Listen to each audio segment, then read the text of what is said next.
This is the Hagmann and Hagmann Report for today. It's a tremendous Tuesday. It's the 7th day of January 2014. I'm Doug Hagmann, co-host, along with my son Joe Hagmann. Together we are the Hagmann and Hagmann Report, reporting together from our studio, where it is a very, very, well, I don't want to say blustery, but I think it's seven below right now outside of our studios. We are in a deep freeze. Folks, you're about to hear 3 hours of incredible programming halfway through. Our regular Tuesday guest, Mr. Stan Dale, just so incredibly blessed to have him come on our show.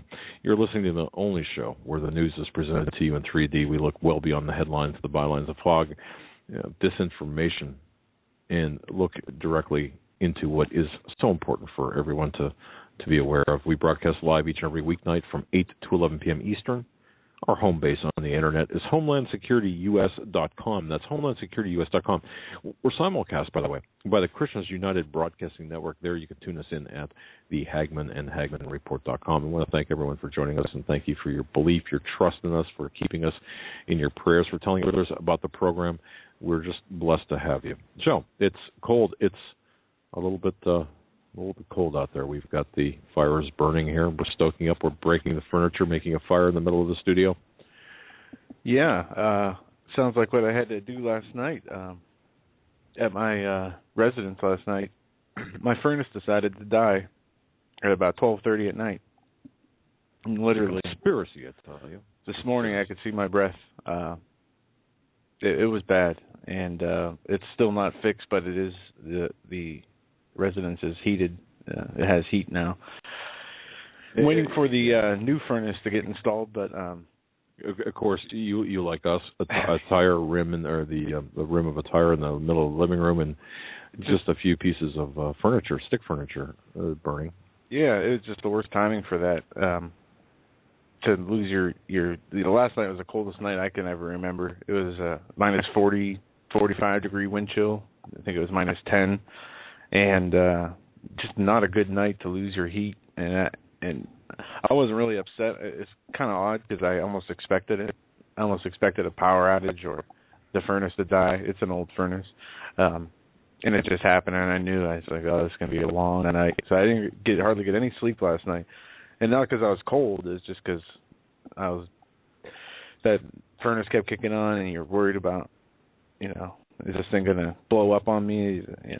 So it was a rough one, but it was an interesting experience because, you have thousands of people in Indianapolis who are without power. You have actually when the heating people were at the house today, natural gas people from our city came around and was going door to door. They had a flow problem, so that made the news today. Yes, and we have to look at this as a dry run, or as what we are all going to potentially experience when this happens. That's why we're talking about this, not because we want to just fill airtime. Yeah, the gas company was going door to door today, and telling people that they're having a problem with the pressure in the gas lines, and people's homes, their furnaces were constantly running, and you could have it set on 80 from what one of the neighbors said, and it wouldn't go up to 68. So I wasn't alone in that cold, and just imagine all the people that don't have homes that were not put in shelters, didn't go to shelters, and it was rough, but it was an interesting experience, but just a rough time. Couldn't have had a practice run when it was 45 degrees out. Had to be in the coldest night, but as it always happens, and this is something we should think about and we should plan for. If you've got generators, in fact, on the news 2 nights ago, it came across it locally here. They said if you have generators, make sure, test them out, make sure that you've got the fuel for them, make sure that they're running. So it was. Obviously, there was some. Well, are we being prepared for something? I guess that's my question. And I know that people talk about the weather, and of course, weather happens. But is this something out of the ordinary? Inquiring minds want to know. I don't know. I did a little bit of research today, and apparently there was a polar vortex. There was even an article about a Time magazine calling the last polar vortex or whatever this thing was, that this happened in the 70s in some point in time. And here's the article. Time magazine blamed polar vortex on global cooling in 1974. And you sent me an interesting article, and I think we should reference that because I didn't mean to interrupt you, but I wanted to make sure that this is presented. The Hercules vortex, and the author of this emailed me, and thank you to that individual. And I don't know if Steve Cole is linked to this or not, but let's get into this a little bit, Joe, if you don't mind, if you still have it up there, because I think it's important here. Yeah, it gets into this talks about the naming of the storms and the symbolism, and it really hits on something that we've talked about. It says spirals are a profound image in the esoteric world and often found and carved on many ancient stone circles, pictorially demarcating as a place of power. Right. It refers to cult magic. It says the word vortex or spiral can be used to illustrate an occurrence in which a whirlpool-like concentration of energy surrounds an individual or location, resulting in an individual or location experiencing a prolonged disruption. And then it starts getting into the whirlpool. Yeah, I thought that was really interesting from this point on. Therefore, could inquiring minds be forgiven for finding the several synonyms for the word spiral or whirlpool, vortex, take your pick, being bandied around to describe the current severe weather in the U.S., and when considered in conjunction with the documented reality of weather weapons? Intriguing. I mean, and I'll ask that to the audience. Are we just off of our nut by even asking? Could there be some man-made manipulation of what's going on, even if it's an unintended consequence of something? But this particular article, this website says, look, it's natural to inquire about this, especially given the situation. Yeah, and it goes on to get into the rotation, the names, and it says this. It says, what was this hurricane's initial energy, and this is talking about the storm Hercules from a week ago or a few days back, evolved via a ritual magic working then was it supercharged through some type of HARP or other technology. It says, if true, then the Thule Society Nazis would have been proud of an intermingling science and sorcery, indeed an act worthy of the last days of Atlantis. And it gets into... Well, Hercules was, of course, the offspring of the hybrid offspring of the god Zeus, and immortal as is, some might suggest, the storm. So Zeus, Hercules, I mean, could it be? Could it be that, like you just mentioned, that maybe the hurricane's initial energy was evoked via a ritualistic magic working, then supercharged, augmented, or essentially put on steroids through HARP technology? Anything is possible at this point. But to what end, though, Joe? I mean, for what reason? Maybe as a force multiplier for something else, perhaps, or maybe. I mean, who knows? Well, for one, it's really thrown. I mean, anybody who's been in this storm has pretty much had to stop what their normal routine, I would say, or the way that they you can't go outside when it's 45 below constantly. Wind chill, you can't right. stay outside. Right. So it does have an effect. You see people sometimes stocking up on foods before you get storms like this, and grocery store supplies, and you see not a lot of panic, not a lot of people outside. What if there was a power outage? You're going to have riots and minus 40 degree temperatures, minus 50 degree temperatures? Probably not. But there is changes happening on our Earth and our atmosphere and space, and we are just seeing these constantly, one after another. And whether it's an interval of a week or a month between some of these just incredibly odd storms. And you look at what's happening in Europe, and this is something we're going to get into Stan Deo to talk to him about, the frost quakes, the polar vortexes they're calling it, and some of these other interesting weather topics, vocabulary choices, and things that have been coming up recently. We're going to ask him a few questions about these.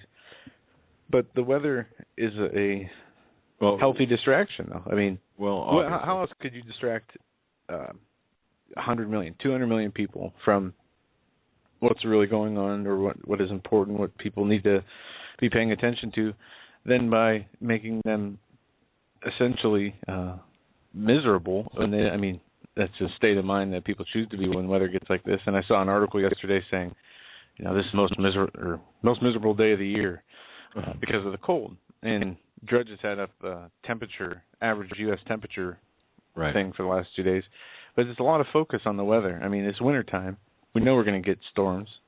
Yes, this was different in a sense of the level of the temperature drop, I suppose, were right. Now, if you look at our forecast, we're supposed to get up almost to 50 degrees here in a short period of time. Now, once again, just look at the patterns. Look at the disparity of temperatures, and of course, Erie County, New York. I just saw today was one of the heaviest hit counties in the nation, with almost 5 feet of snow on the ground. Erie County, New York, and that's where Buffalo, Hamburg, Buffalo and Hamburg are. I just want to add this too, because received a couple of emails on this, and very astute people writing. And this website doesn't get into this particular reference or makes reference to this. And what of the new storm Ion? Of course, that's what we're experiencing now. This Ion, this name of the storm. The author of this website writes, and we will put this up. I have had no time to put anything on our website here in the last 16 hours. That will change after the show, I promise. But he writes, what of the new storm Ion? Wait a minute, doesn't HAARP affect the ionosphere? Could it be that this would be another clue to its origins? As to the purpose of all this nefarious activity, well, take your pick. But those of a conspiratorial bent might suggest that it's a primary function, that its primary function was and is rather predictably to distract from current significant events and other rapidly approaching nasties. And I'll close it out with his final sentence on the page here.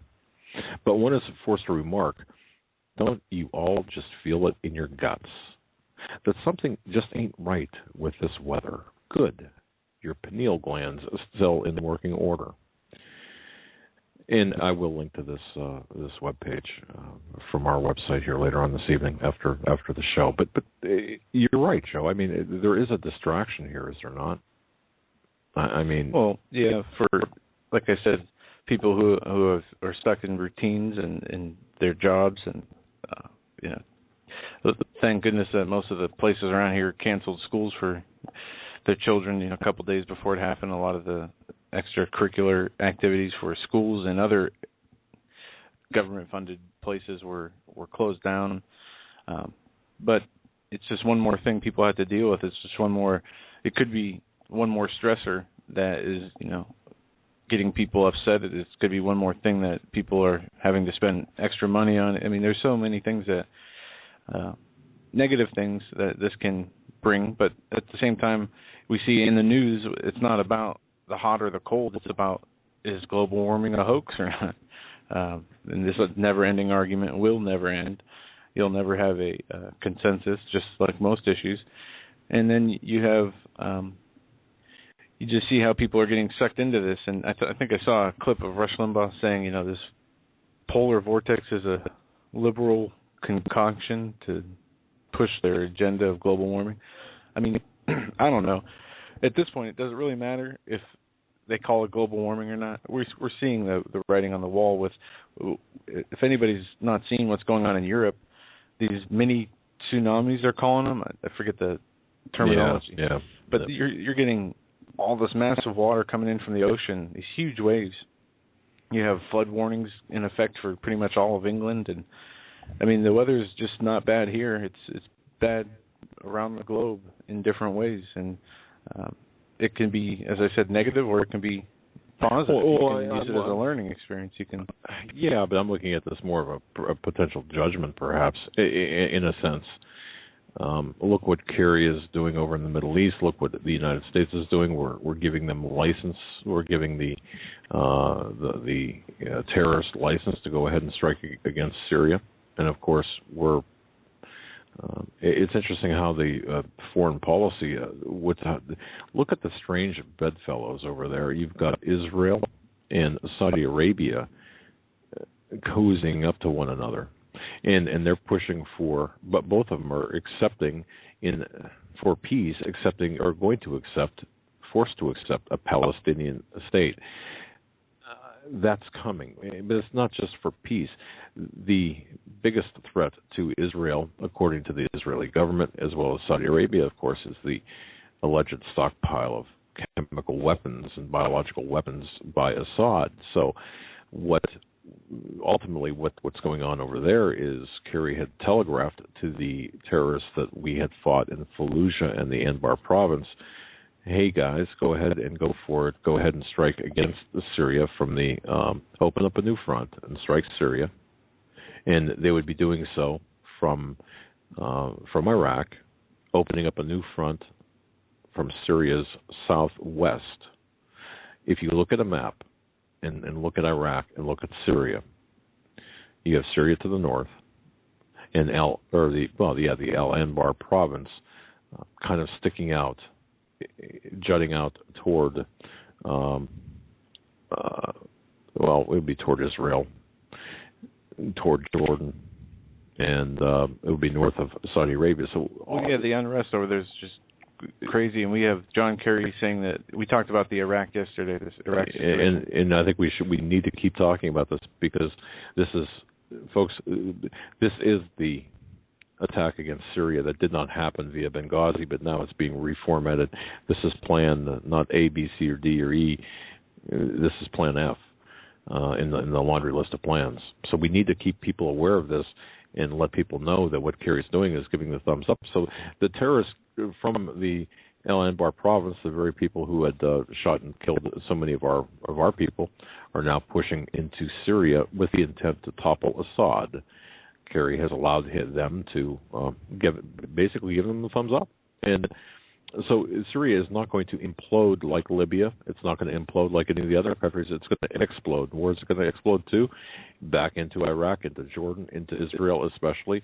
And Putin is not fooled by any of this. Putin knows exactly where this is coming from. Putin knows that it is Kerry, it's the United States, it is even Israel, that we are pushing for this overthrow of Assad. So what's going to happen is Russia's by and say, okay, you're taking our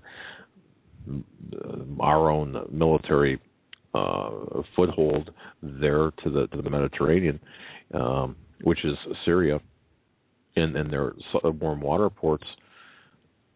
Russia's not going to allow this to happen with impunity. No, of course not. So Russia is going to engage us in this proxy war itself. You want to open up a new front? Vladimir Putin says, you want to open up a new front? We'll do just that. So watch perhaps some waterways being closed. Strait of Hormuz, potentially a target. The Persian Gulf. Folks, this is very serious. And what will that do to the U.S. dollar? Yeah, it says here, this is an article from yesterday from the New American. Kerry says the United States will help Iraq but won't send troops. During the remarks to reporters on Jerusalem on January 5th, Secretary of State John Kerry said the U.S. will help the Iraqi government in its fight against al-Qaeda-linked militants who have overrun the cities of Fallujah and Ramadi, and that they will not send troops back to Iraq. Kerry's comments came as he engaged in a Middle East trip to Jerusalem, Jordan, Saudi Arabia, from January 1st through the 6th.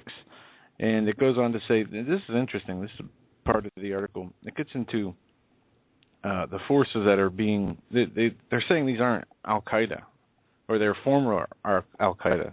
It says, this Washington Post identified, or the United States has provided Iraq with 75 Hellfire missiles and plans to send an unstated number of Scan Eagle drones by March. And this is where it gets interesting. The Washington Post identified the militants who have made inroads in Anbar province as members of the Islamic State of Iraq and Syria, or ISIS. And Kerry called them the most dangerous players in the region. The Post noted that ISIS was formerly known as Al-Qaeda in Iraq, but was renamed to demonstrate the group's growing ambitions. The influence. Does anyone see the irony, by the way, in that name, ISIS? Yeah, that's what I mean. I've never heard it. I've never seen that acronym or name put or linked with any kind of Al-Qaeda or terrorist or any other fighting forces, for that matter. You know, but this is just more. It's like the storm names. I mean, are we going crazy, or is this all being put together in a way to show us something more? Well, once again, and I think this is so important for people to understand, and I apologize when I mentioned yesterday I was going to have an article together, a report on this, and I have worked on that intermittently today, and I hope to have that up tonight or tomorrow morning. But here's the thing with this. Yeah, Kerry, of course, said we're not going to put boots on the ground, we're not going to fight, we're not going to assist, we're not going to do this. But what he's done is he's given the nod, or by doing this, by saying this, he's given the nod to the very people that killed our people over there in Fallujah and the Anbar province in Iraq. And he said, look, we just might accidentally leave some assets in that area for you to use against Syria. Folks, again, the target is Syria. Everyone thinks, or not everyone, there's so many people who believe that when Benghazi, the weapons shipping from Benghazi and the exposure of Benghazi happened, that, well, we just packed up our bags and decided to take our ball and bat and go home. That's not the case at all. Again, this is a fallback plan to a very necessary, just as it is necessary for the United States to be taken down, our economy to be taken down, and for us to be neutered militarily and financially. It is important to have Syria taken out. Syria is a strategic ally of Russia and of Iran. Are you talking about the Syrian regime? I'm talking, right? Because we already have the chaos there. We already have the extremist factions and the freedom fighters, and you have the Christians and you have the civilians. It's already in turmoil and chaos. It's already a country that seems to have suffered a regime change without actually having one. Well, which is really the most minimum part of the whole conflict when you look at countries like Libya and Iraq and all these places that Egypt, you know, the regime changes, you're talking about one person or a small number of people. But this is affecting, and has affected, across the Middle East region, into North Africa, hundreds of thousands, if not millions of people. Millions. Now. Look at the photographs, ladies and gentlemen, of the people, the refugees. You've got well over 2 million refugees from the fighting in Syria. Right. They've destabilized every country around Israel. And correct. Whether they have done it through regime change or through proxy wars or by funding Al-Qaeda. I find it interesting, too, that in this article from the New American talking about Iraq, you have comments from Senators McCain and Lindsey Graham, the dynamic Al-Qaeda duo here, and they're not blaming Al-Qaeda. They're blaming.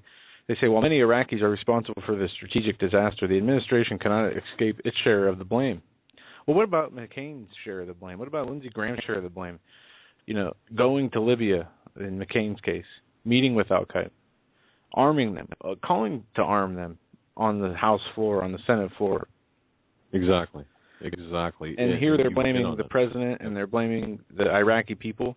How about the U.S. is not responsible for every government and how it acts? But why, we have in Africa, how many militant countries or countries are run by militants that kill civilians on this level or higher, much higher levels constantly?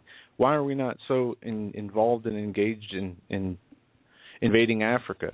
Well, we kind of are, but not in the central or southern Africa provinces. It's only the northern provinces that are surrounded are surrounding Israel in the Middle Eastern region. Correct. I mean, for the most part, you're looking at Egypt, Libya, Algeria, Morocco. You've got the Sudan, and so on. But the thing with Syria is, and I really this cannot. Syria is going to be the fuse for World War III.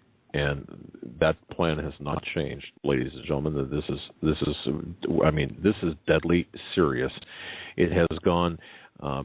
Once more, allow me to say that Syria will be the catalyst for World War III. It's gone hot again, and this is a globalist agenda. You've got to think much bigger than people are not thinking big enough when they're looking at the Middle Eastern situation in Arab Spring.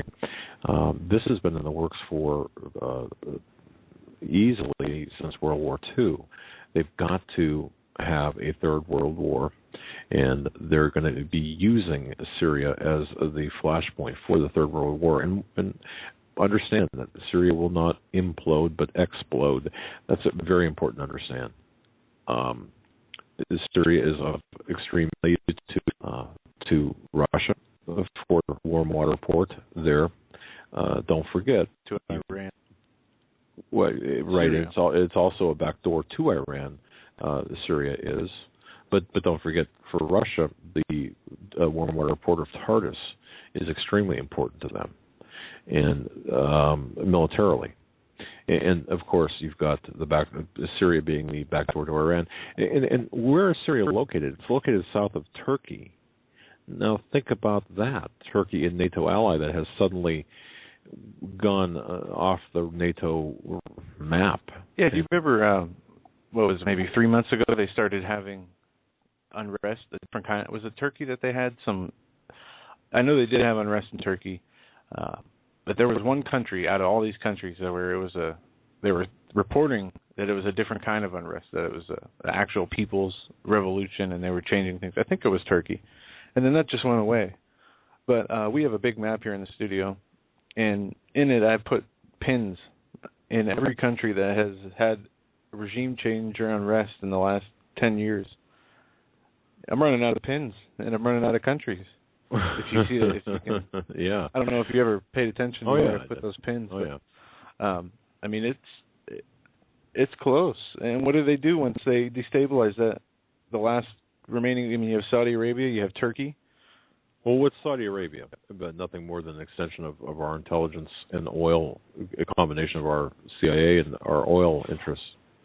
It's really fascism in the form of a country. Well, just think about what can be done. You have as you said, the two-state peace process being worked out by the administrations in Israel, Saudi Arabia, the United States. At the same time, you have the destabilization of every single nation that surrounds Israel. Correct. Most of them. I mean, you only have, like I said, Turkey and Saudi Arabia, I think, left. And so this peace process is going to come together at a time when the nations all around Israel have been completely broken down and are at their lowest. Now, you think about the peace and safety, what the Bible says, and what men say. And this is why it's so important, and this is why it's reiterated in from the Old Testament to the New Testament, why we need to focus on what the Lord says, not what men say, because the Lord's word never changes, and we know men's words and laws and whatever else they say changes frequently, beliefs. And we have to stay close to the Lord's word for understanding in these matters, because it's not explainable in any other sense. Right. There's no reason or rhyme behind what is going on other than the biblical explanation. And what will happen when they destabilize the rest of the countries? Or do they even need to, marching in to put the final points together for this peace deal? Do they have this complete already, this peace deal? Are they just waiting to the right time to sign it? Yeah, I think that's a great point. I think that if you look at what Kerry did over the last 6-7 days, I think that Kerry made an agreement with Israel. We will give you peace via a two-state solution if you, it's even difficult to explain. Israel wants Assad out. Saudi Arabia wants Assad out. So what's the price for that? It would be a Palestinian state, and of course, with the Palestinian state, it's peace and safety, as you said. Isn't it interesting how this is all following the blueprint that's laid out in the Bible? That's what this is all about. Understand that we're the enormity of what we're talking about here, and not too many people. I don't think anybody is talking about this. It's all about Syria, the Iraq and our province, Fallujah. The very people that we're fighting there now are getting together. Right. Iraq being ancient Babylon, Very, that's right. And it's not by any left. Nothing is left to chance. I mean, what are the odds you have ancient Babylon being taken down? When you're encroaching on the 70-year anniversary coming up in 2017 of Israel becoming a nation again. I mean, Israel wasn't a nation for 2,000 years. You have it being put back to reassembled, the people regathered, as it says a generation. Right. And at the same time, you have Babylon being taken over. And if you read really in Isaiah and in Ezekiel and in Jeremiah, it goes through each country. And Daniel sums it up in the end of Daniel, where it talks about the whirlwind in Egypt and Libya and Ethiopia. But like I said, Isaiah and Ezekiel and Jeremiah really get into the other countries, like Saudi Arabia, like Iraq, or Babylon, if you still say Iraq's Babylon. And there's just no way it's a coincidence that all this is happening with the bad weather, with the technology increase, with the propaganda, with everything we're seeing. It's not by chance. There's no way. I'm totally in agreement with you. And, of course, you mentioned the word whirlwind. Where have we heard that before? Of course, Bush's first inaugural speech, talking about the angel of the whirlwind. We heard that a number of times in this discussion. And, of course, think about this. Think about the angel of the whirlwind in the context of what we're seeing take place right now. The book Apollyon Rising gets into that quite a bit, but nothing happens by accident. This is all being planned out. Folks, I really, really, really, honestly, and I can't stress this enough, please keep your eyes on what's taking place in Syria. And that we had the hostilities or the days of bombings over in Lebanon, and people were surprised. Did you notice the news, the media saying, "Wow, look at this! Lebanon just erupted. What's this all about?" Well, what this is all about is the thumbs up. Picture what's happening over there, much like the Bay of Pigs, when the United States, when the CIA had that group, that ragtag group of anti-Castro people, and they were invading Cuba and going to topple Castro to recapture Cuba. Well, what happened? They were expecting United States air support. It never came. United States support, it never came. That's the same template that's taking place with Syria. We are not giving them direct military support, but we're looking the other way as they go off and engage. And not only that, we've most assuredly left assets, equipment, tools that they could use to go after Assad. By itself, the anti-Assad people in Syria by themselves would be nothing without external influence. And in fact, they're on the ropes pretty much and have been essentially wiped out. Did you see today that the first truckload or shipload of weapons was taken out of Syria by the United Nations? Or at least it was reported so. And I don't know if you saw this or not, but there was some news. I think I saw this on Reuters and BBC. I'll have to find it. It's not something I picked out, but the news agencies definitely were reporting today that the first stockpile of chemical weapons were removed from Syria. And I don't know how many more. Here it is. First chemical weapons leave Syria. This from BBC. Syria chemical weapons. First consignment leaves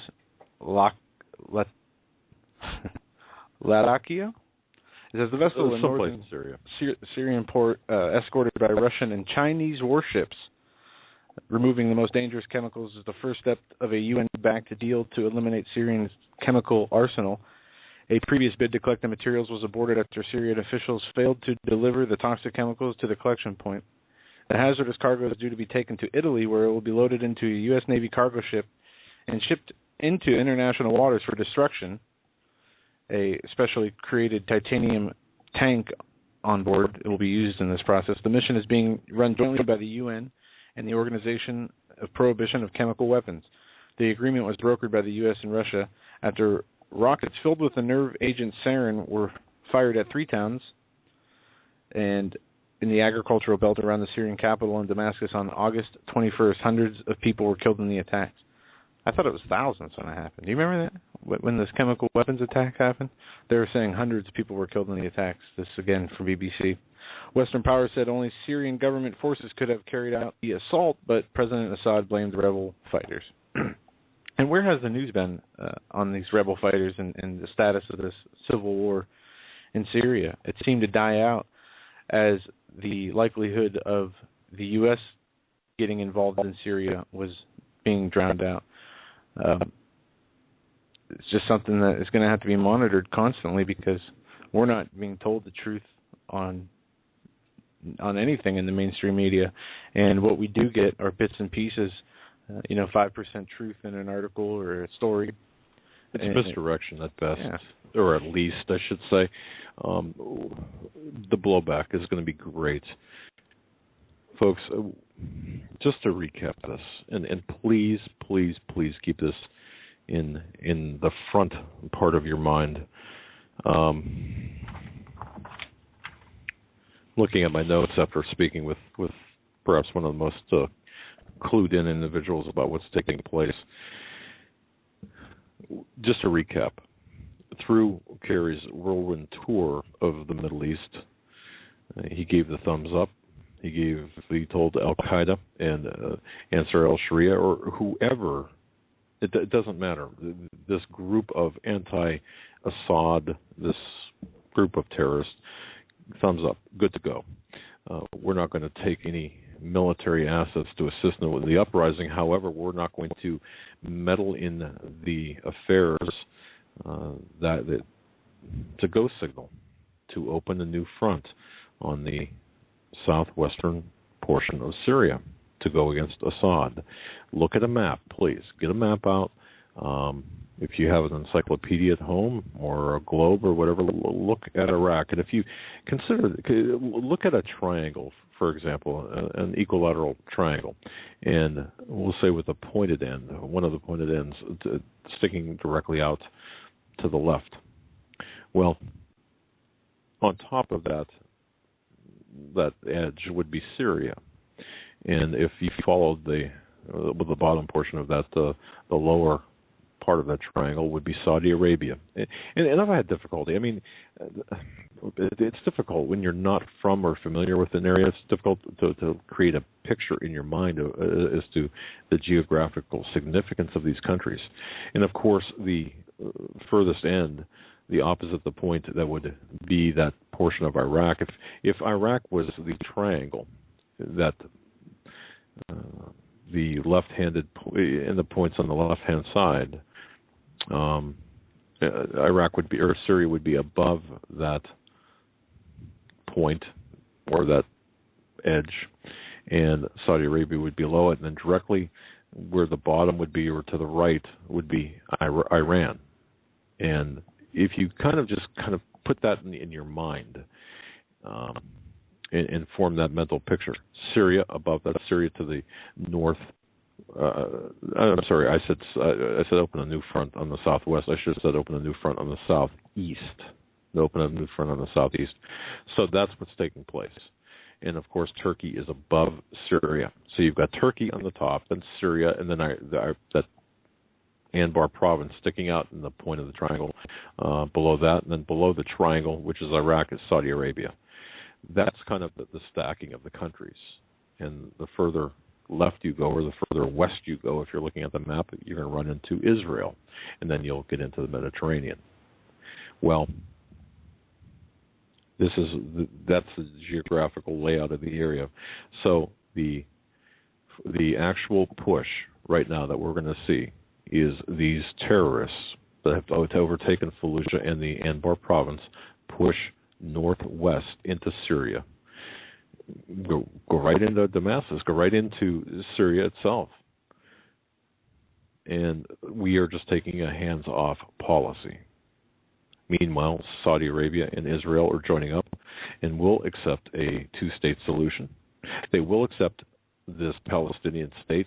They will look the other way as well, as long as Assad's out of there. And the chemical weapons, which are so terrible, they say, and such a threat, well, the caliphate will be complete by the overrunning of Assad, taking Assad out of there, and you just watch all of the other countries follow suit, and the caliphate will be complete. The Russian blowback will be immense because Russia knows what's going on. Putin knows exactly what's going on.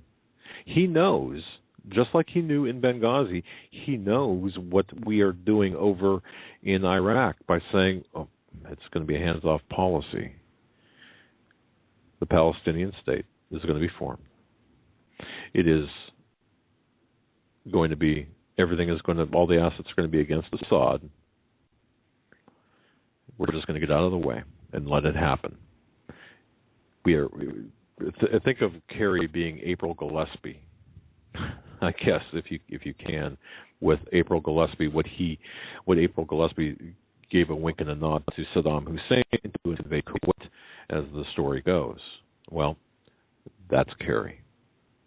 And even worse, I suppose, April Gillespie was perhaps used, whereas Kerry is part of it. This is a globalist agenda. This will end up with the 10 nation power center, 10 global power regions.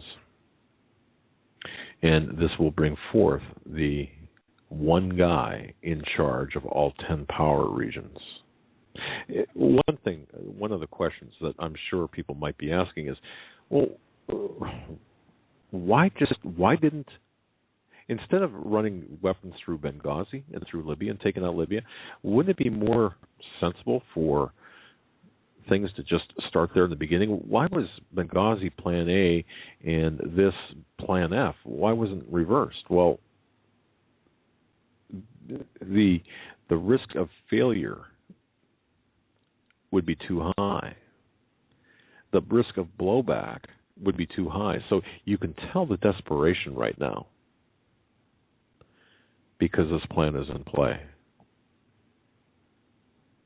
When the gas prices go up to $8-10 a gallon because of an event in the Persian Gulf,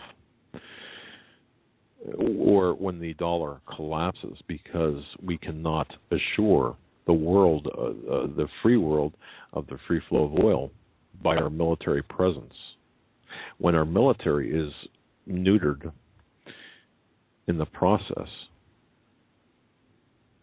Think back to this broadcast. Perhaps this is the most important, in my view at least, this is the most important thing that we could tell you. In the run-up to this, 400 military high officers under Obama resigned or fired. Go to Investment Watch blog or go to any number of websites, and you can see the commanding generals fired. You can see that you've had hundreds fired since Obama took over. This doesn't happen in the normal situation. There's something going on here. Absolutely. And switching gears here, we got 50 minutes left before the top of the hour. Wow. We have new record. Feds issue 56 regulations for every new law.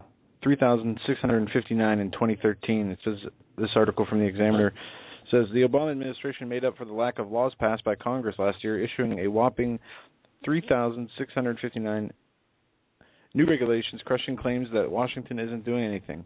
Only 65 public laws were signed by President Obama in 2013, meaning that his government issued an average of 56 regulations for every one. a record-high ratio according to the annual analysis by the Competitive Enterprise Institute. The surge in regulations has led critics to charge that Congress is now a bystander to federal regulation or regulatory agencies.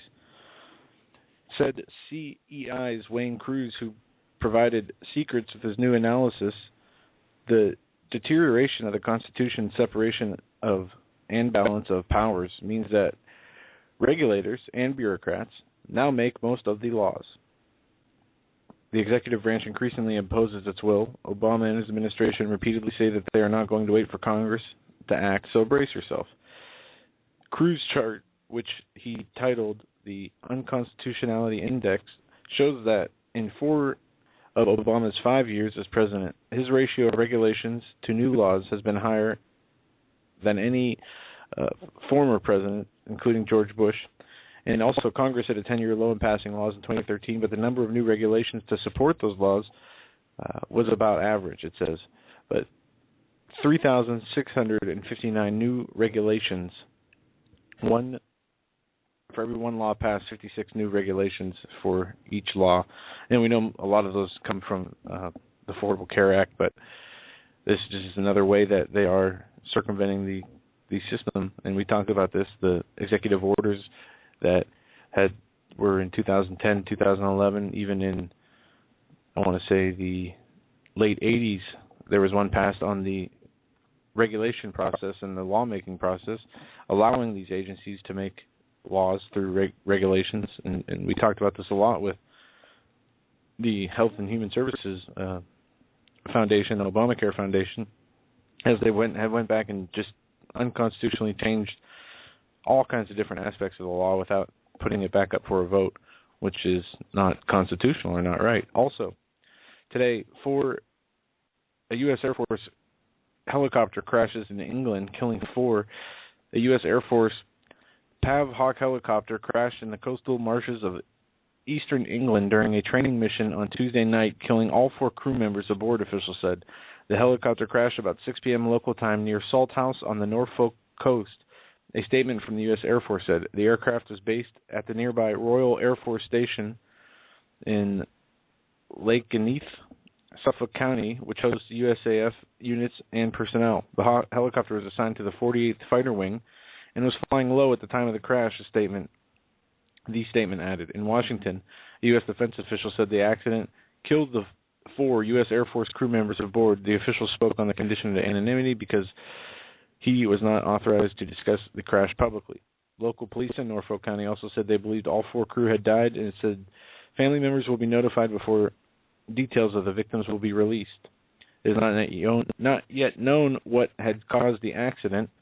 It says PAV or Pavehawks, P-A-V-E, is a modified version of the better-known Blackhawks and are mostly used for combat, search, and rescue missions, mainly to recover downed air crew members and other personnel during war and other hostile situations. But once again, 4 U.S. Air Force members were killed in a helicopter crash in England.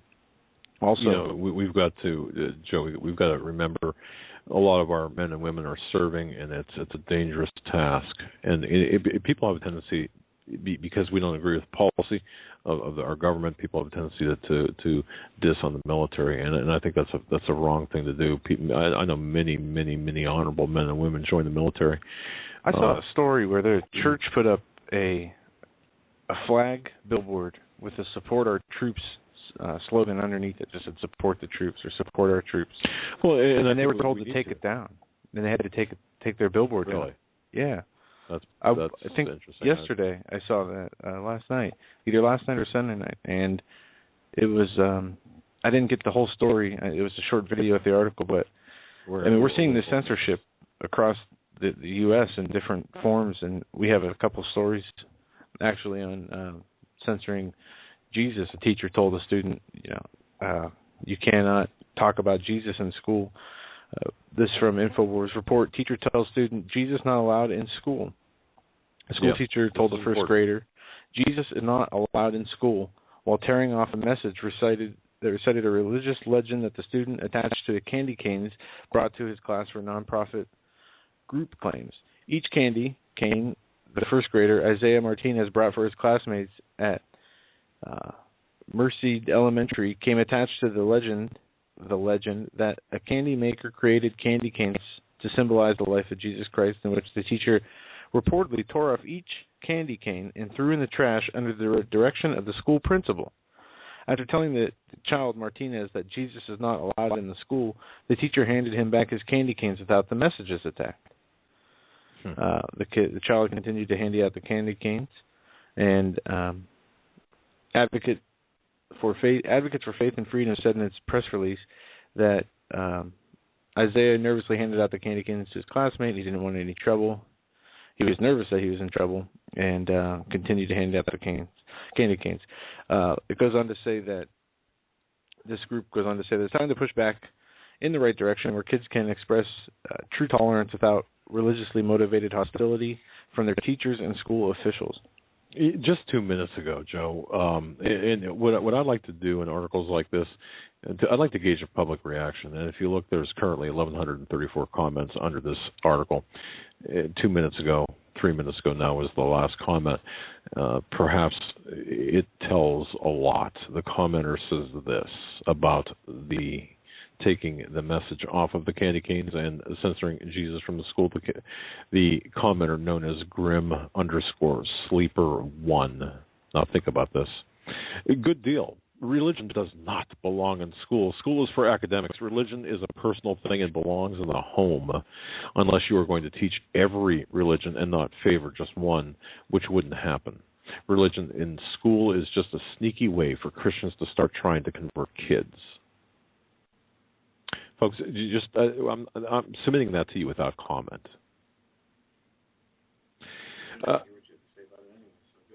You're muted, which is a metaphor for yeah. And I want to thank Sandy.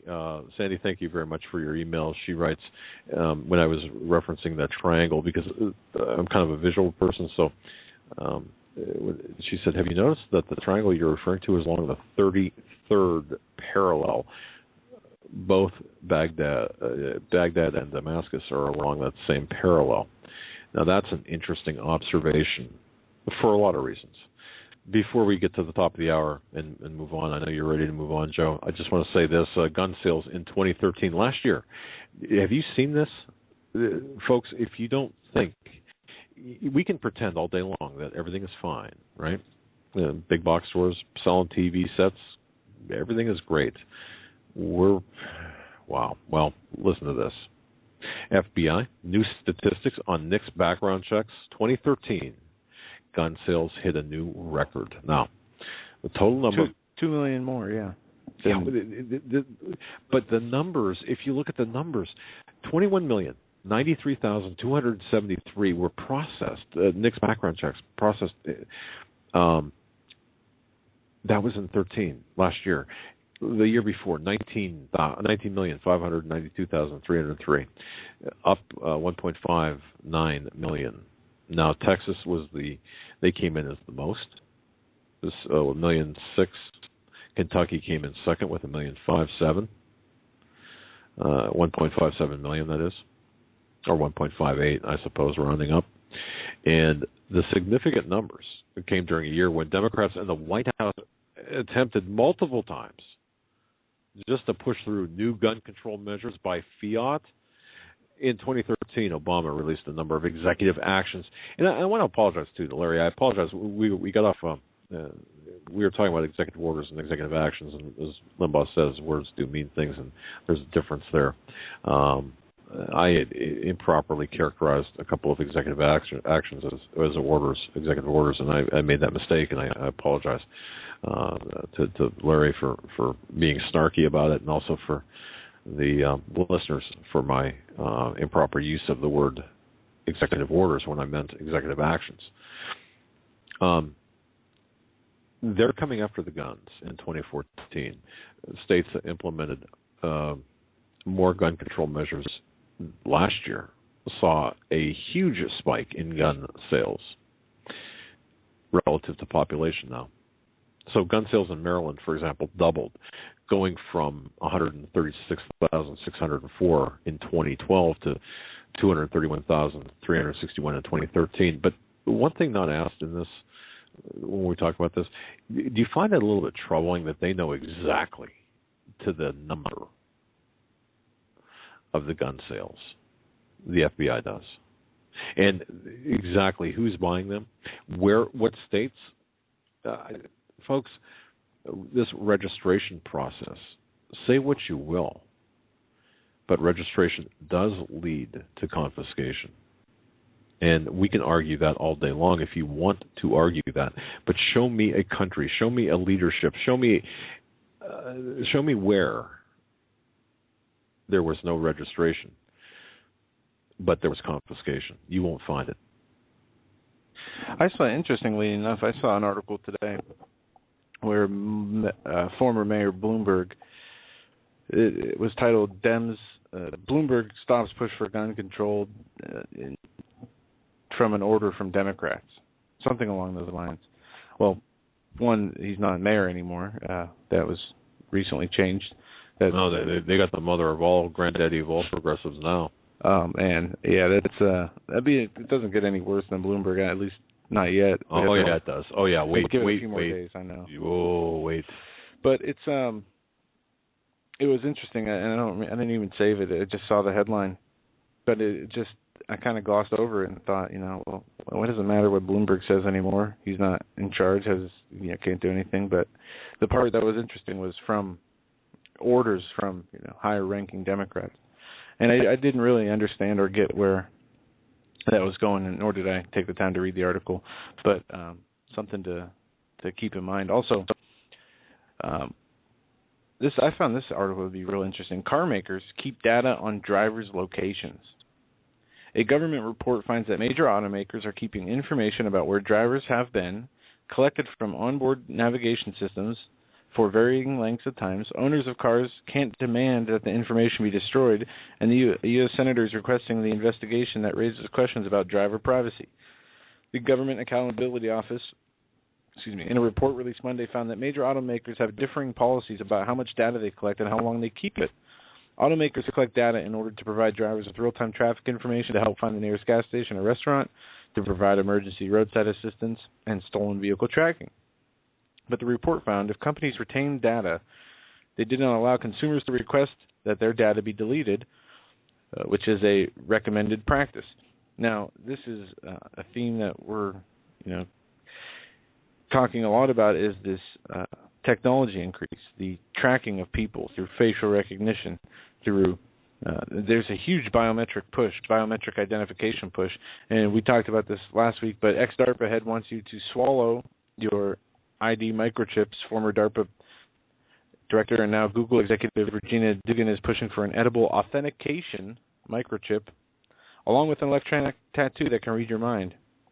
Dugan is the head of advanced technology at Google Motorola and told audiences all things at the D11 conference that company was working on a microchip inside a pill that users would swallow daily in order to obtain the superpower of having their entire body act as a biological authentication system for cell phone, cars, doors, and other devices.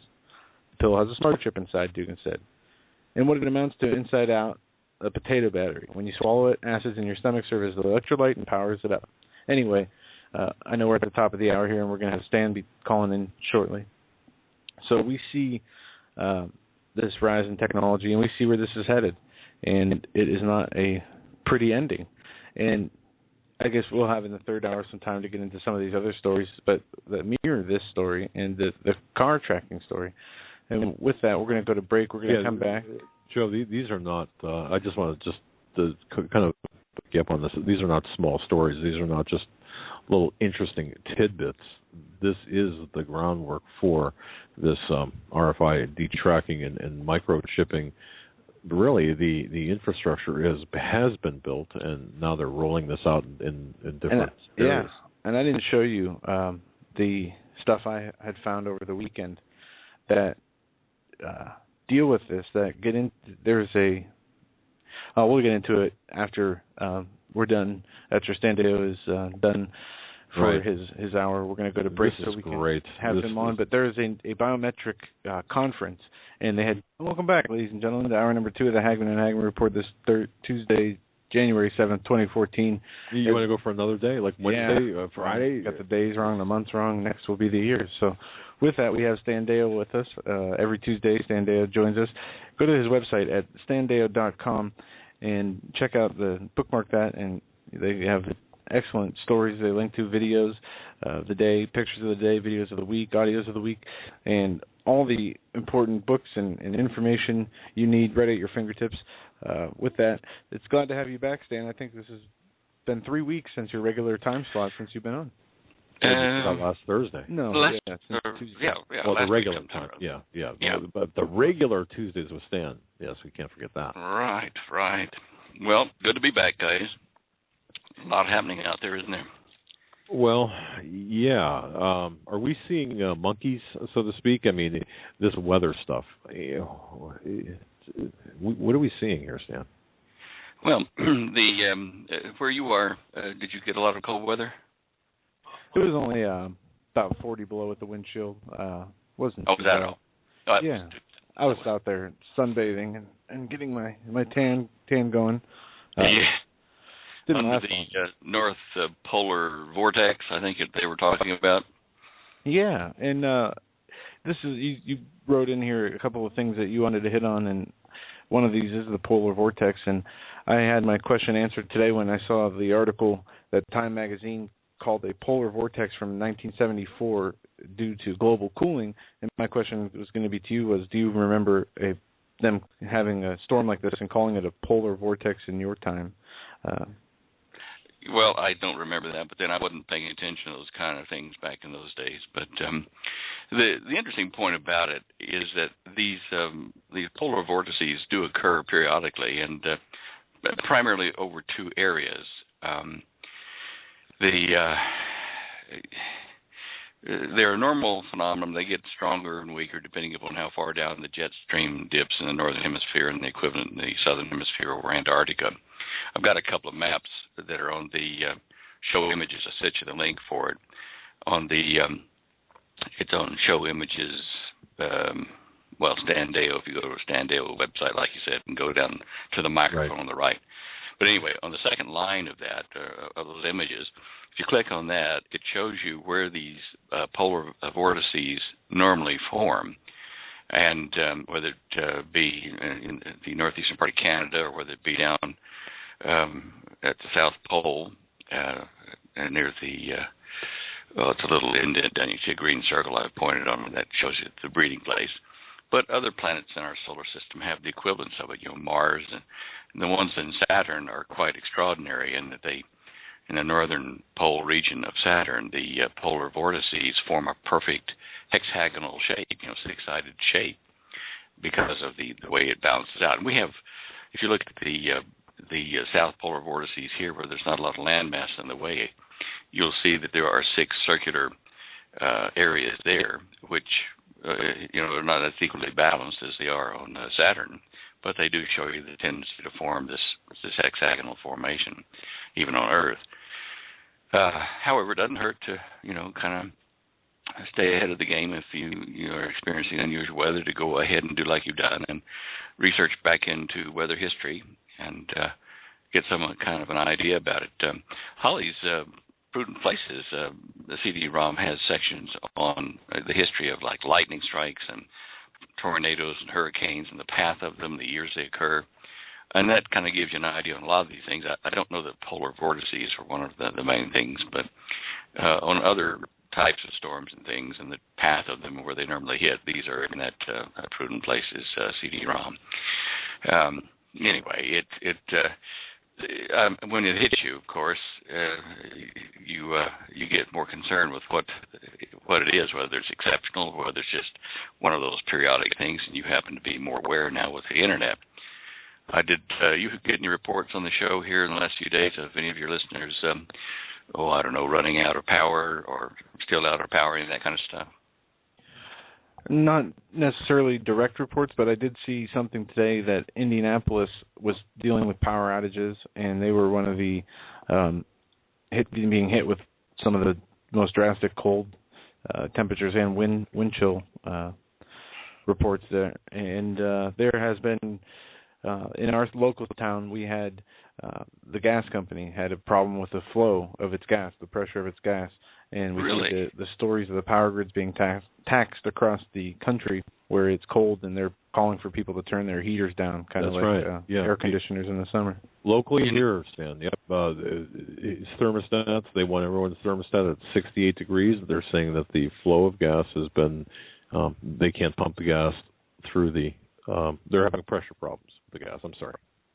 But why are they? I mean, what is that? Are there like valves or No. They're just saying it's because of the cold. My furnace broke last night, Stan, and that was a lot of fun. And today we had the heating people come over, and the gas company was going door to door on our street telling people that the pressure or flow of the gas was having problems.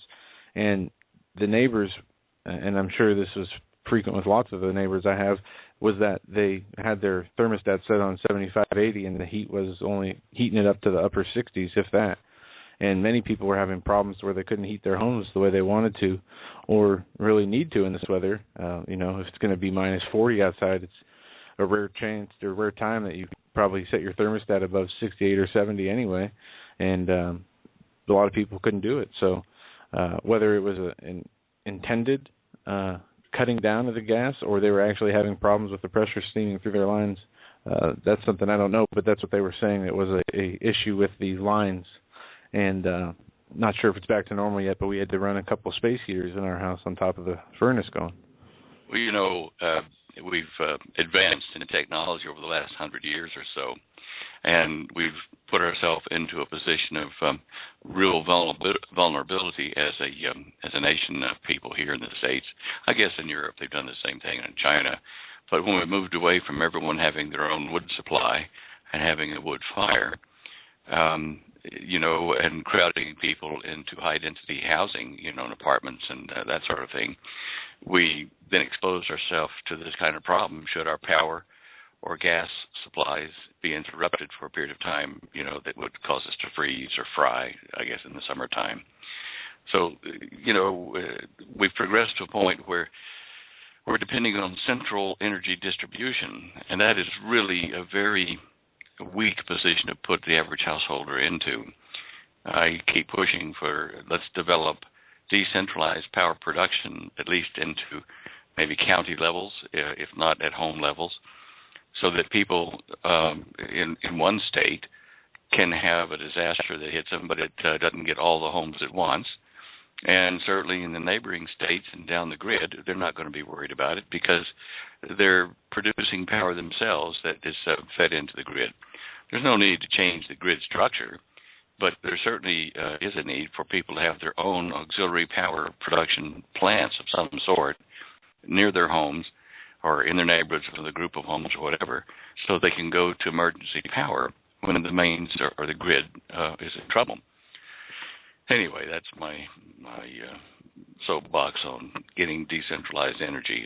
That's one of my favorite topics. And, hey, listen, did you see that we had one of those 10-foot diameter asteroids? They discovered it 2nd of January after it passed within 250 miles of the Earth's surface. I heard that. Oh, gosh. Talk to us, Stan, about that.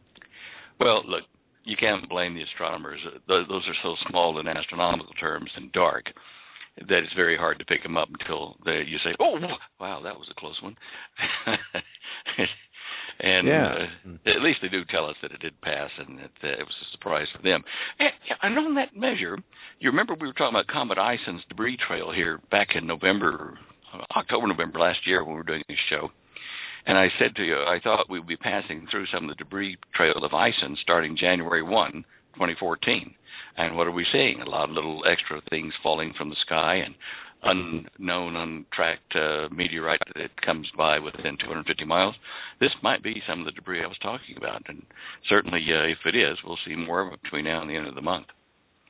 I don't know whether I should say congratulations or get one of the bicycle helmets and put it on my head when I walk outside.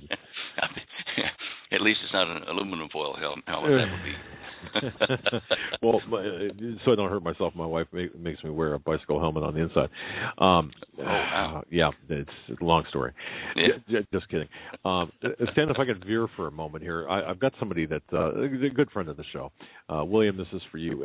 Can I, if I can just interject a question here that's kind of off the path of what we're talking about, but sort of what we were talking about the first hour. He writes this, could you ask Stan what he knows about Mount Hermon on the Lebanese-Syrian border? Now, that's the source for the Jordan River and, of course, the holding place, or the reported holding place, of some 200 fallen angels. What are your comments on that? Because we did talk about what's going on in Syria, Jordan, Lebanon, the whole cluster over there in the first hour. And I just want to get that in. Well, that's all right. Hagmann is, reputed to be the holding prison, if you wish, of those 200 fallen angels.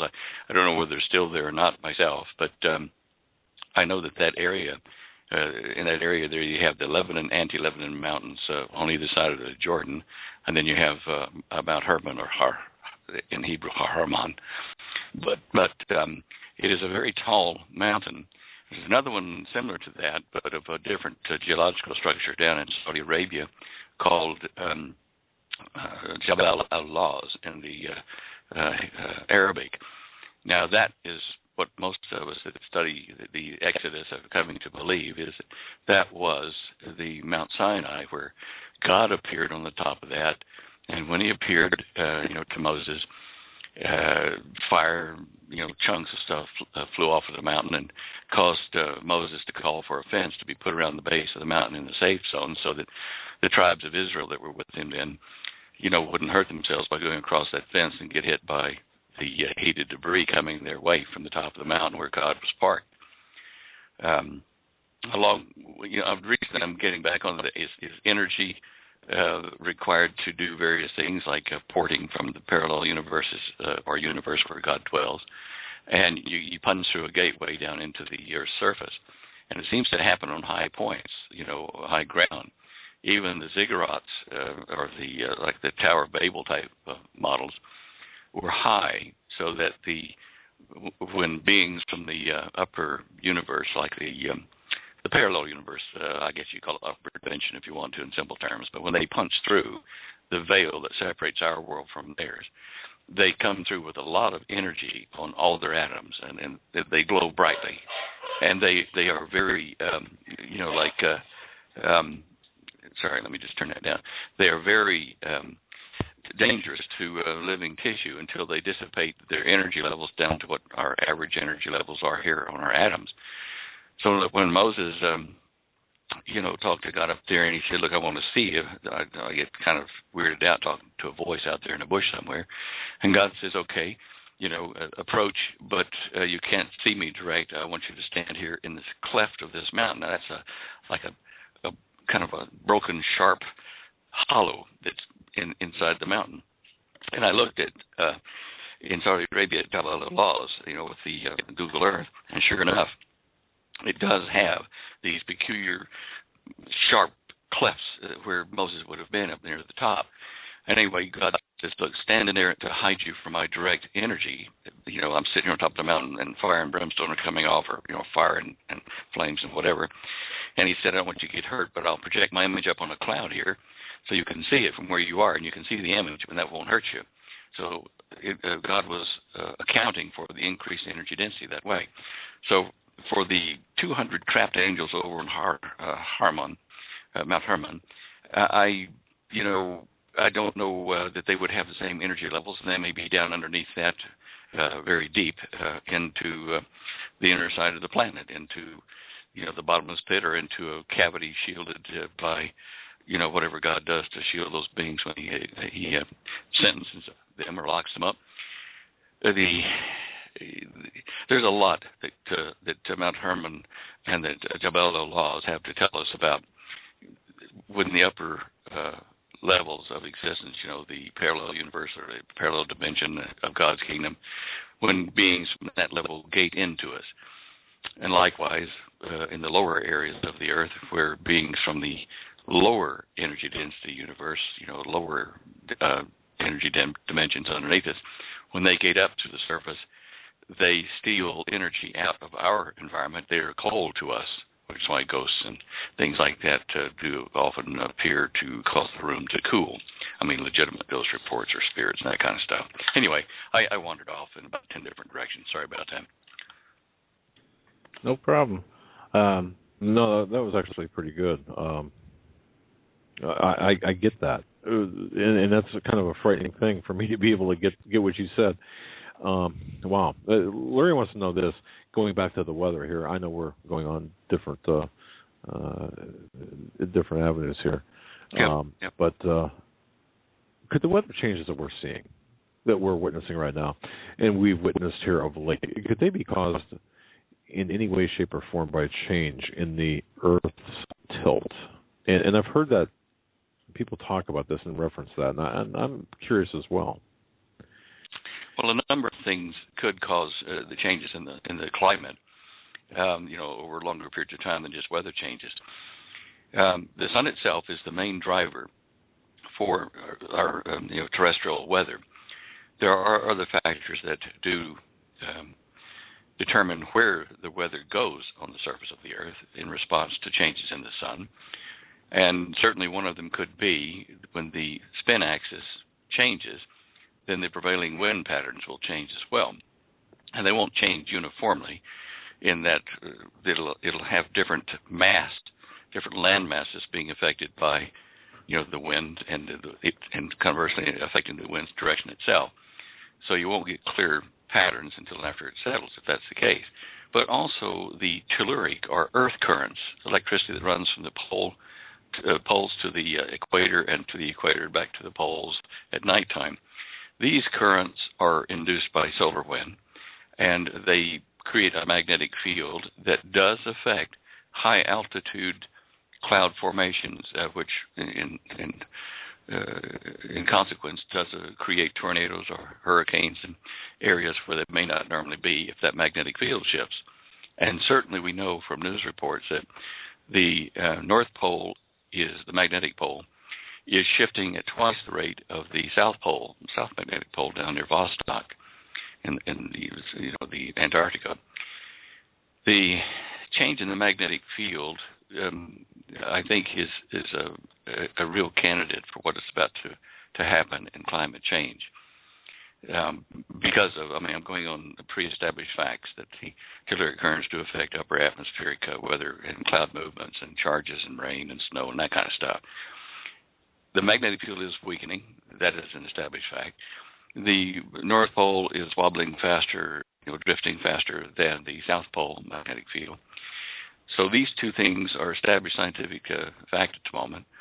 And with us being in the period of time where the sun has just finished flipping its north and south poles in both hemispheres, we could see some after effects of that in our own magnetic field over the next few months to a year.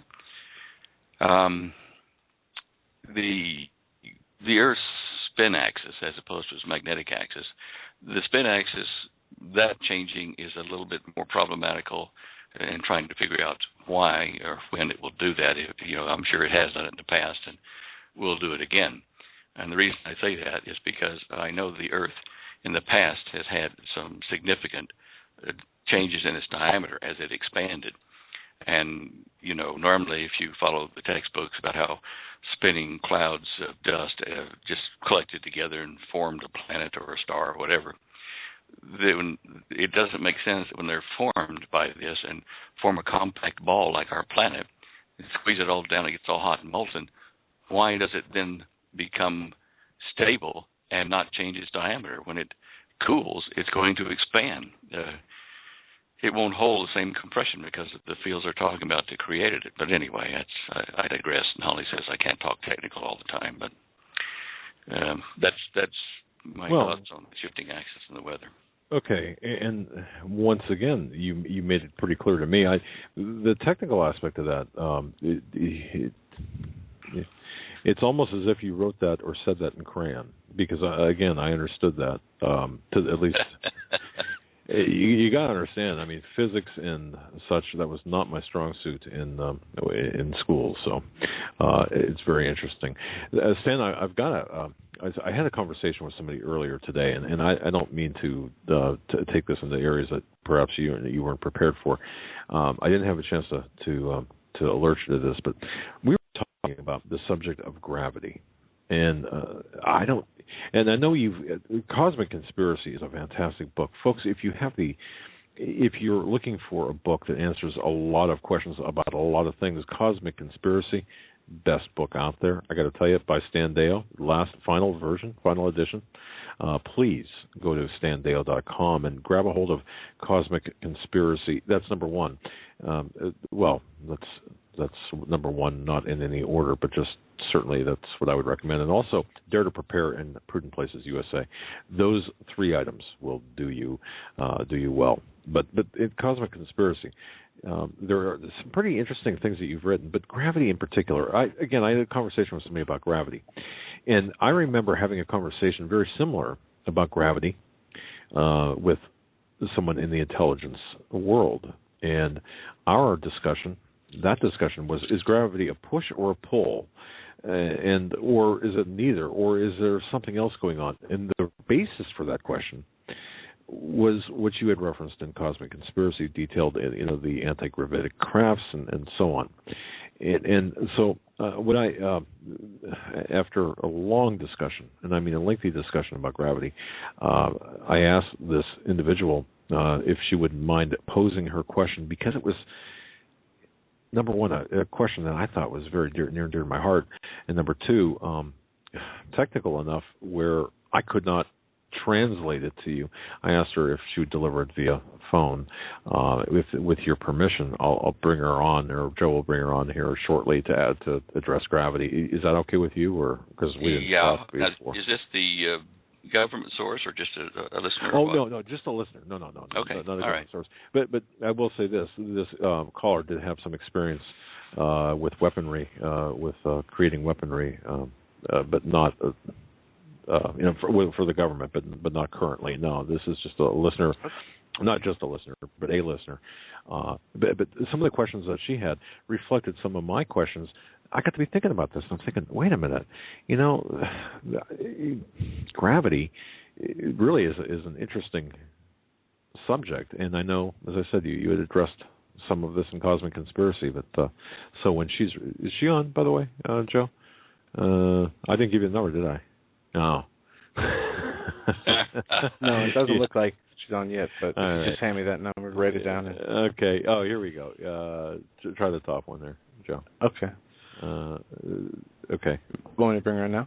Yeah, go ahead. But why not? Stan, I hope you don't mind the impromptu. No, that's fine. Stuff. Okay. It's been one of these couple of days, Stan, where I couldn't even get anything done. Okay, we're ready to go. Christy, right. Are you there? I'm here. All right. Now, folks, we had a conversation earlier today, and this listener had said a lot of things about gravity, and of course, I can't translate the questions, the comments, so I asked her to call in when you were on, Stan. Christy, go ahead and just fire away with your questions and comments to Stan, because I could not do this on my own. Yeah. Okay, Stan, I'm actually a little nervous to talk to you because I haven't had the education that you have, but I have worked in the high-energy weapons with the government, designing, testing, and refining, including railgun technology, green farm experiment where we were using, 56, megajoules at 32 kV to, propel objects at 3.5 kilometers per second. Right. Okay, and in a lot of the physics and everything, because of understanding Lorentz force to this degree, and something ever since I have been really a kid, and I've been mulling over this for the past 40 years plus.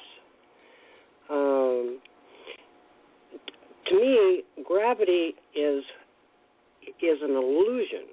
This is something that I believe is one of the largest and most terrific conspiracies in the world. because what I see this actually being, and this is, no, I'm not, you might think I'm completely nuts, but if you take and listen to Dr. Chuck Missler, and he touches on a part of this, on the electric universe, how the scientists over in Geneva and so on have been taking and looking at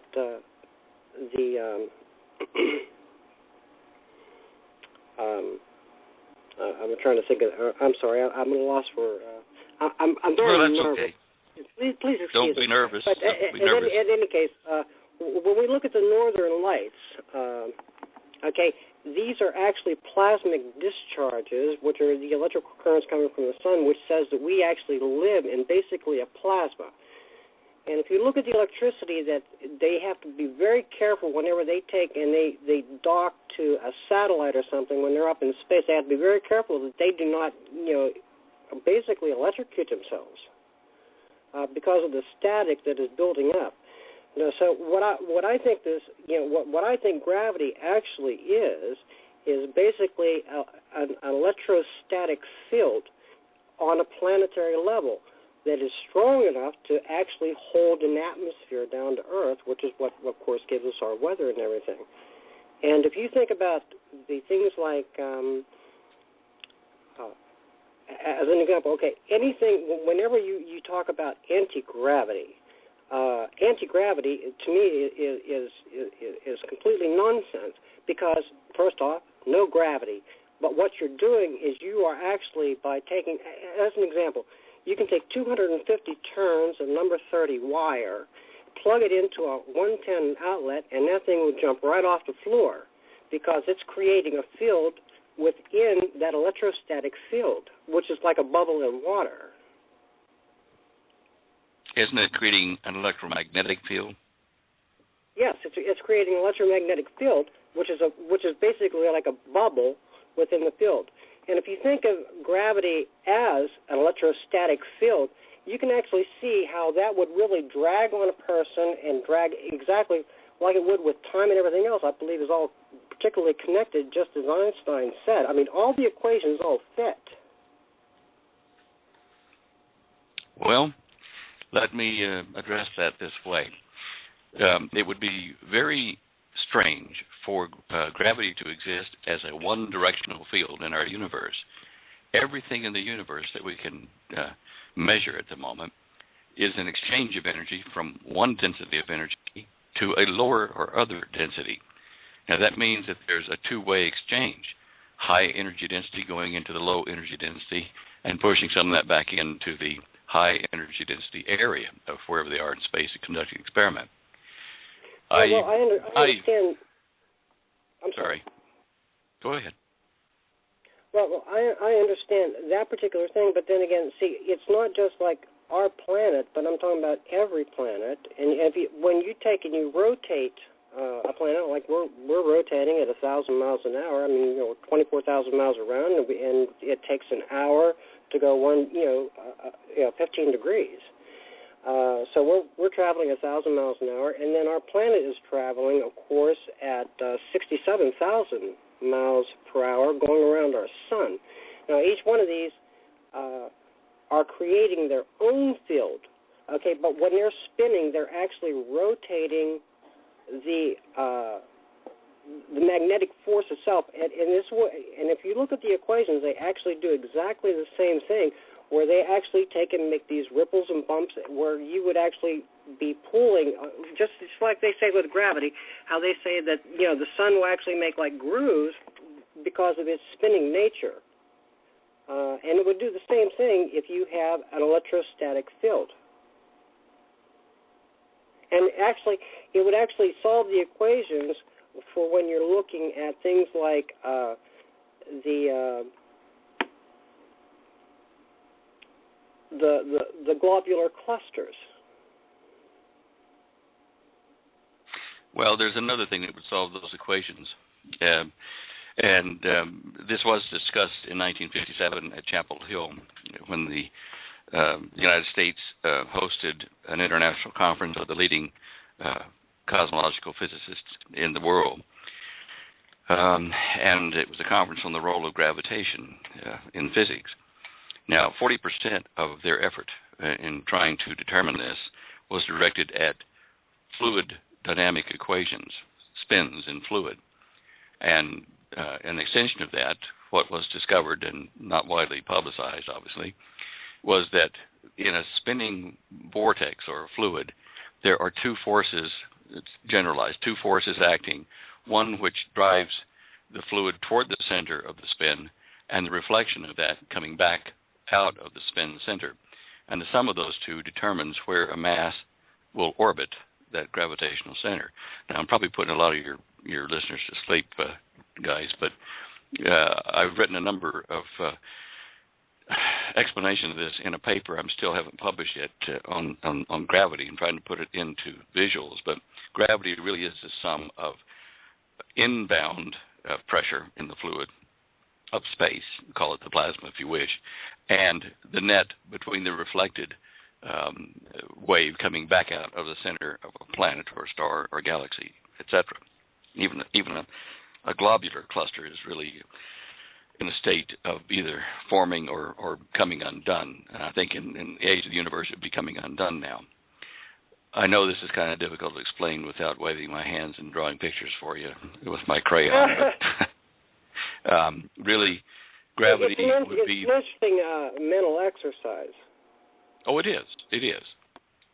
But the context in which our discussion was held, Stan, was the ability, for example, to travel at, for example, for a craft to travel interdimensionally.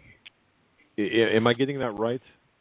Well, yes, and also another part of this too was also because I can prove this mathematically.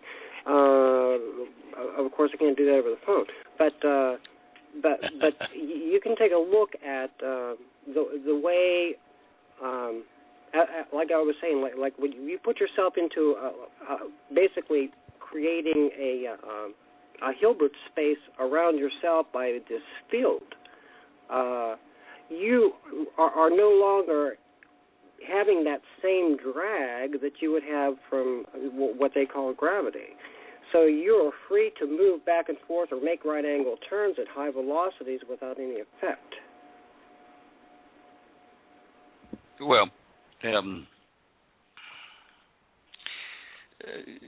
yes, and creating that space you're talking about means that you permeate every atom of the crew and the craft they're in with a polarized field, and changing the polarity of that field, the angle of attack of it, changes so rapidly changes your atom's orientation that you don't get structural fatigue, and you can make those high-speed turns. But conserving the Einstein equation on that, you have to have something give in the equation. So time, the rate of passage of time for the atoms on board the ship has to change relative to those outside the ship, outside the bubble. Well, yeah. They stay constant outside the bubble because they're not actually affected by this particular change that we're talking about here. But if you were able to have a magnification where you could zoom on a person and keep them magnified in the same scope as you tore away at speed, you would actually see them slow down. Yeah, you would. And conversely, if you were to make your energy density inside that bubble less than the surrounding, you would be able to see them in rapid motion and you would go into slow motion. Works okay, both well, ways. Anyway, this is the whole concept that I wanted to get what I was talking to our host about earlier today. And I have some radical things that I'm putting together that I'm not ready to share publicly.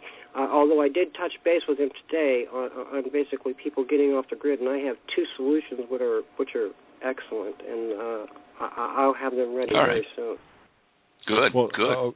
And the context in which I thought was fascinating, based on this caller's background, as she explained, was the once again the potential for interdimensional travel. And I suppose that's the only way I know how to describe it.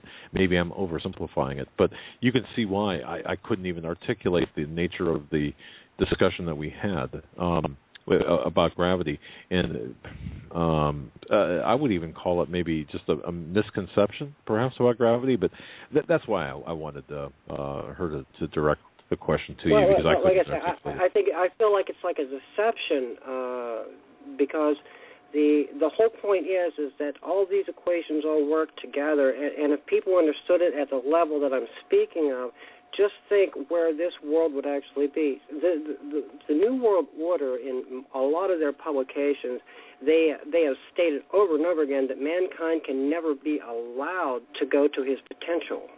And I believe that that's why there are so many of these deceptions, that they do not want us to be able to. Any free energy is completely destroyed. People are killed for their knowledge.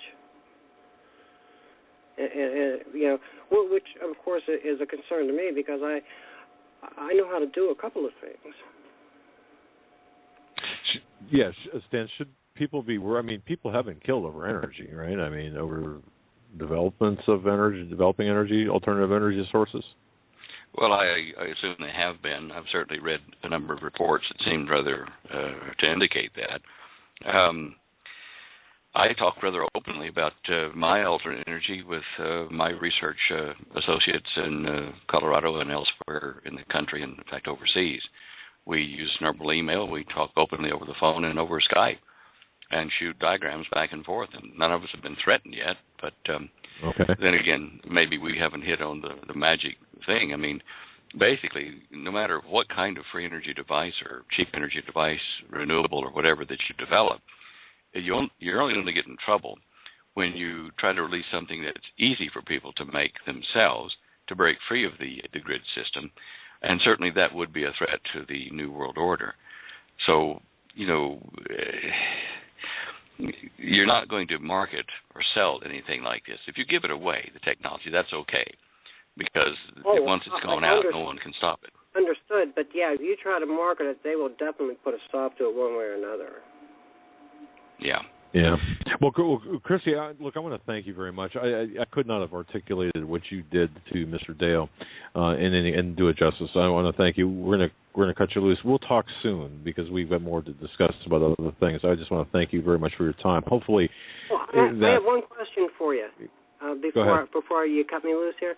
Well, today when I called you, what was the problem with the servers? They didn't say anything. They just said it was rectified.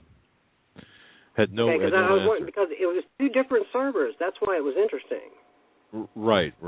And for those who don't know, we were essentially offline, or our program was offline, as well as all of BTR, their venue.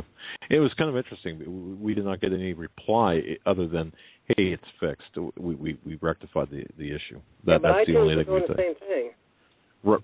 Right. And we got no response from iTunes. So I don't know what to tell you. We're still looking into it, and I've got a couple of calls out to other people who are asking the same questions. So hopefully we'll have an answer for everyone. Well thank you very much. I'm very honored to be on. And all right. Thank you for talking to me, Stan. I appreciate it. No problem. Hey, not a problem. Thank you, Christy. Good questions. Okay. Bye-bye. Bye. Stan, I just thought, in the context of anti-gravitic travel or interdimensional travel, whatever you want to say, I thought, wow. And given the background, and then, of course, when the big words were being thrown around, I'm like, look, this is over my head.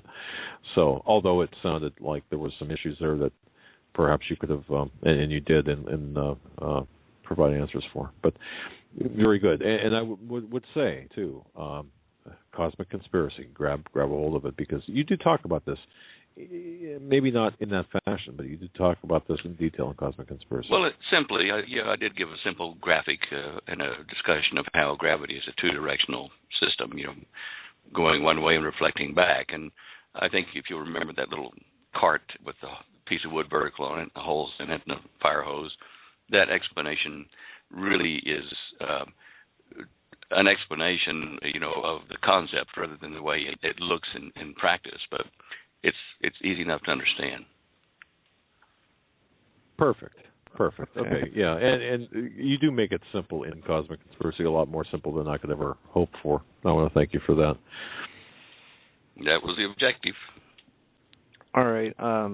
Moving on here to some of the other things you mentioned, Stan. The solar activity, there was a few solar flares we saw in the last 24 hours.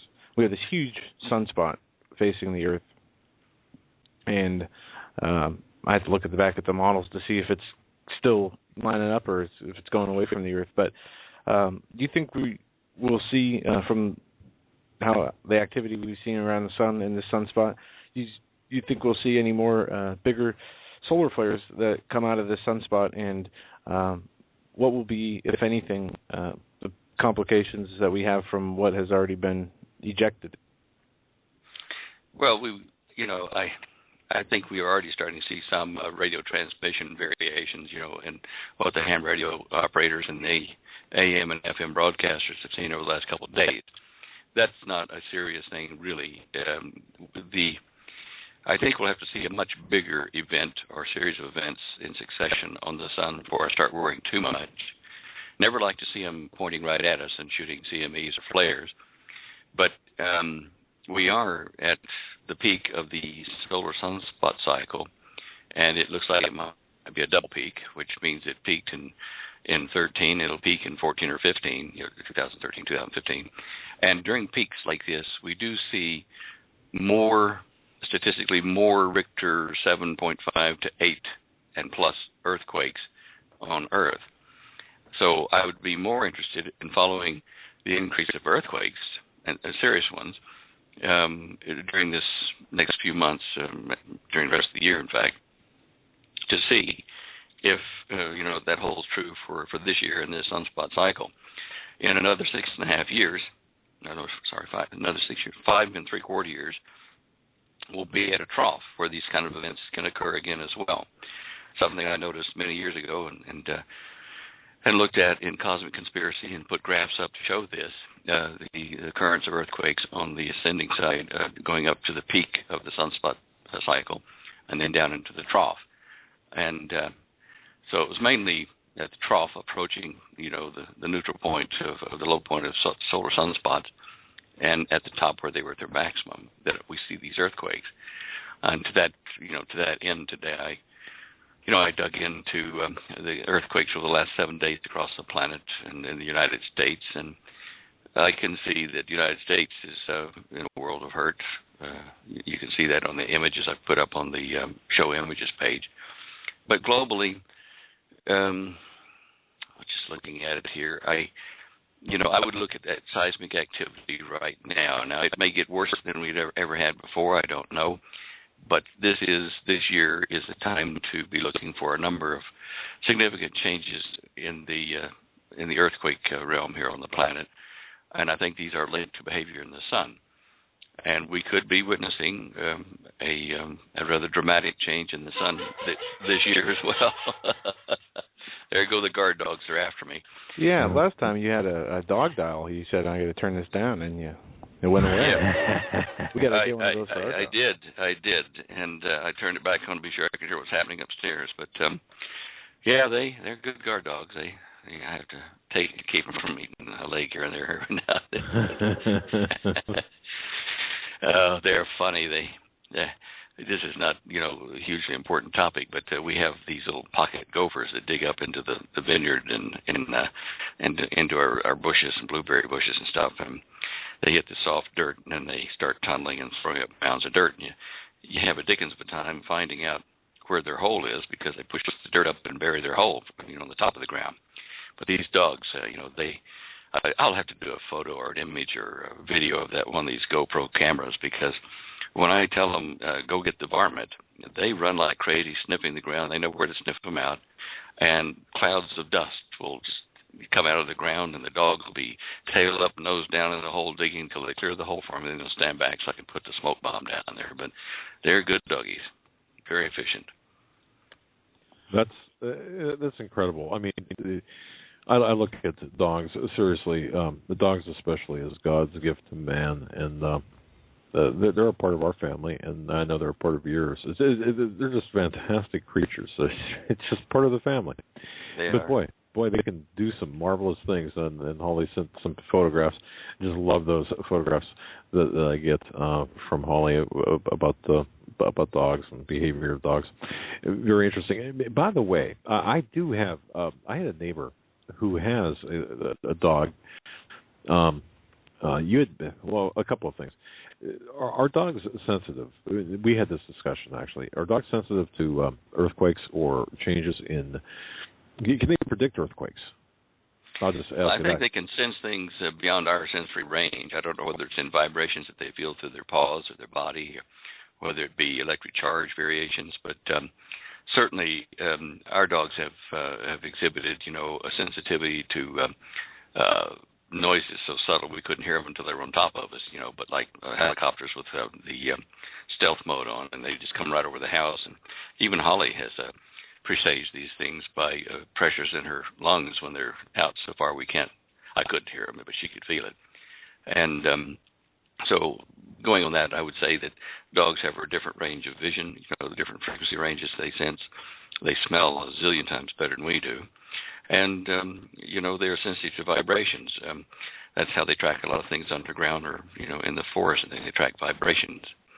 Right. But snakes and things do that too. So, yeah, look, I've heard enough reports that show dogs get disoriented right before a big earthquake, and they go missing. They escape their fences and just panic.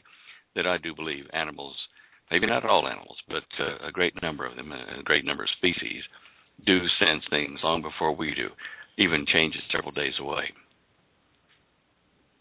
Yeah, and I see lots of reports about the same thing, from solar flares to earthquakes. There's a lot of chatter on the internet when these things happen about pet activity and the different things that pets, in-house pets will do to pretty much the actions change, their behavior changes.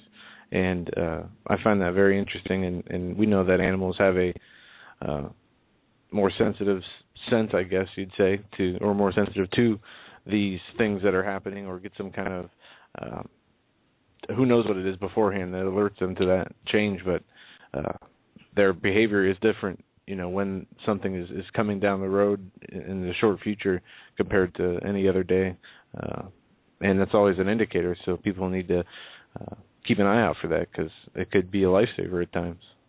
Oh, you bet. No, we're real close with our dogs, and we talk things back and forth, and they have their own language to communicate with us. And as I say, one of these days, Holly got me one of those GoPro cameras you can strap on your head and go about doing things, and I'll see if I can capture and do them some of this and put it up on the internet, because it's a real hoot to watch them. Clever. Jumping to another topic here, you mentioned the radiation levels in the snow, and I don't know if you get a chance to check out the video that I guess went viral and caused people. Oh, that guy San measuring. Francisco. Yeah. Look,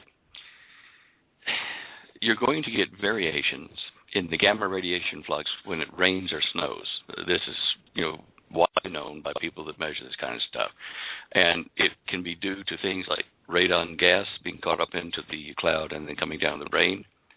It can be due to other items of like cosmic ray bursts from the sun, and they ionize things, and then when they fall down out of the sky, it's more radioactive.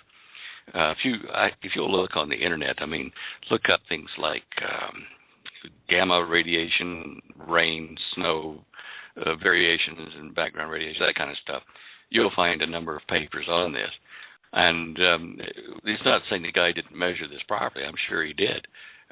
It's just that it's not as unusual as you might expect. People just don't talk about it. Out here where we are, rainfall with radon gas in it, is fairly common, because out here in Colorado we've got a lot of radon gas coming up from the radiation and the granite and various other things that are in the soil here. In fact, every home you buy here, you've got to do a radon gas test, to see if you can live there or not. But I think that I wouldn't get too excited about that. If it goes 400 or 500 times, normal or something like that, you might get a little bit interested. But there are radiation meters across the country. People, amateurs, and some professionals are feeding the information to people on a map. It's a radiation monitor map. I think if you just look up radiation monitor map or something, I'll just see if I can type it in while I'm talking, real time, and see if it comes up.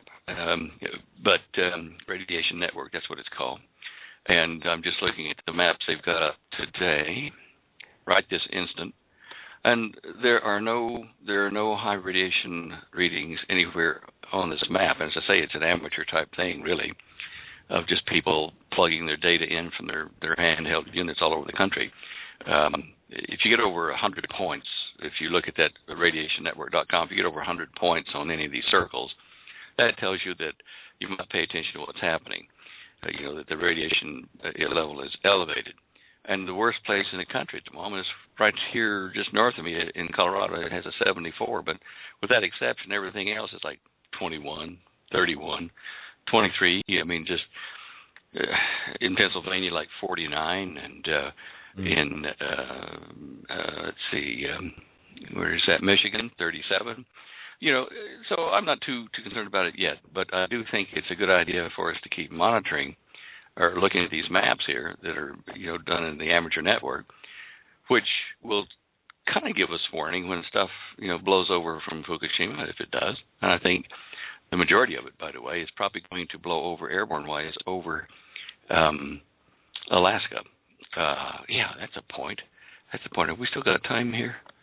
We got all the time you want, Stan. And I got a question.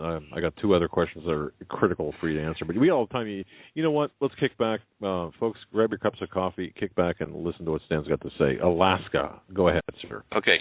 If you'll go to,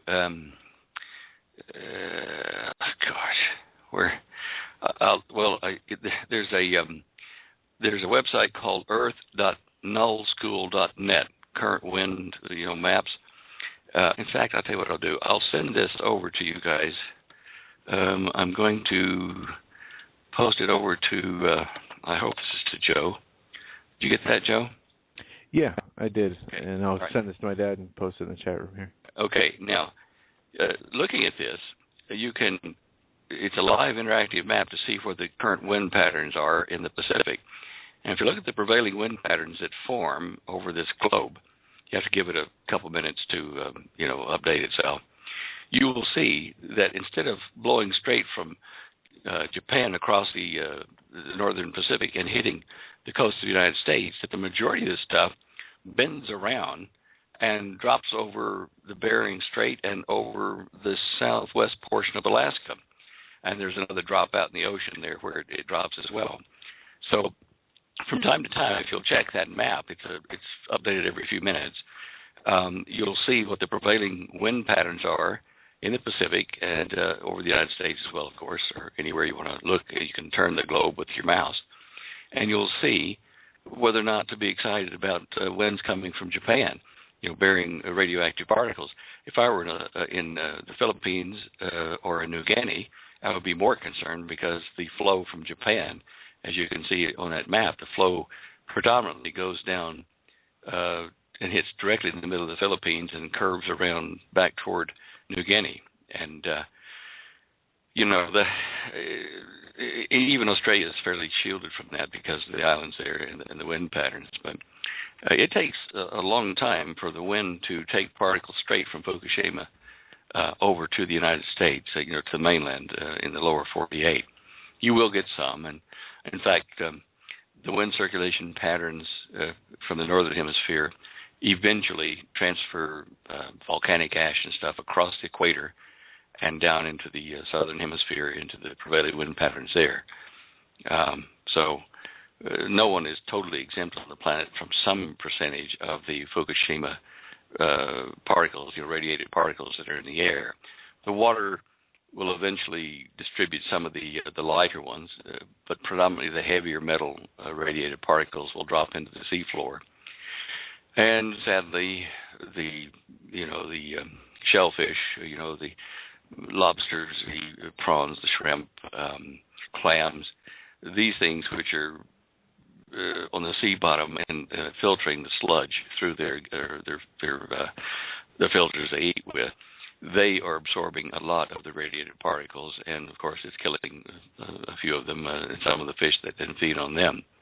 But that's more, I think, happening over toward Japan in the offshore waters, because these are heavier particles, metallic particles that drop to the seafloor. And there's a lot of deep trenches and just depressions in the ocean before we get here. Eventually, that's going to really do a number on the Alaskan crab and shellfish markets, won't it, up there? Well, I think it probably will.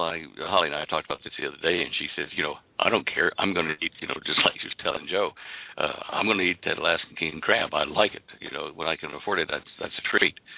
So I guess coming her birthday here in a couple of weeks, we'll be eating king crab and glowing at night. Well, and let me be the first to wish Holly a very happy birthday. Well, wow. thank you. I'll tell her. Please, indeed. You were talking about radon moments ago, and Carrie from Cocoa Beach, no, I'm not making that up, listening live right now, wants, and this is a question I have too.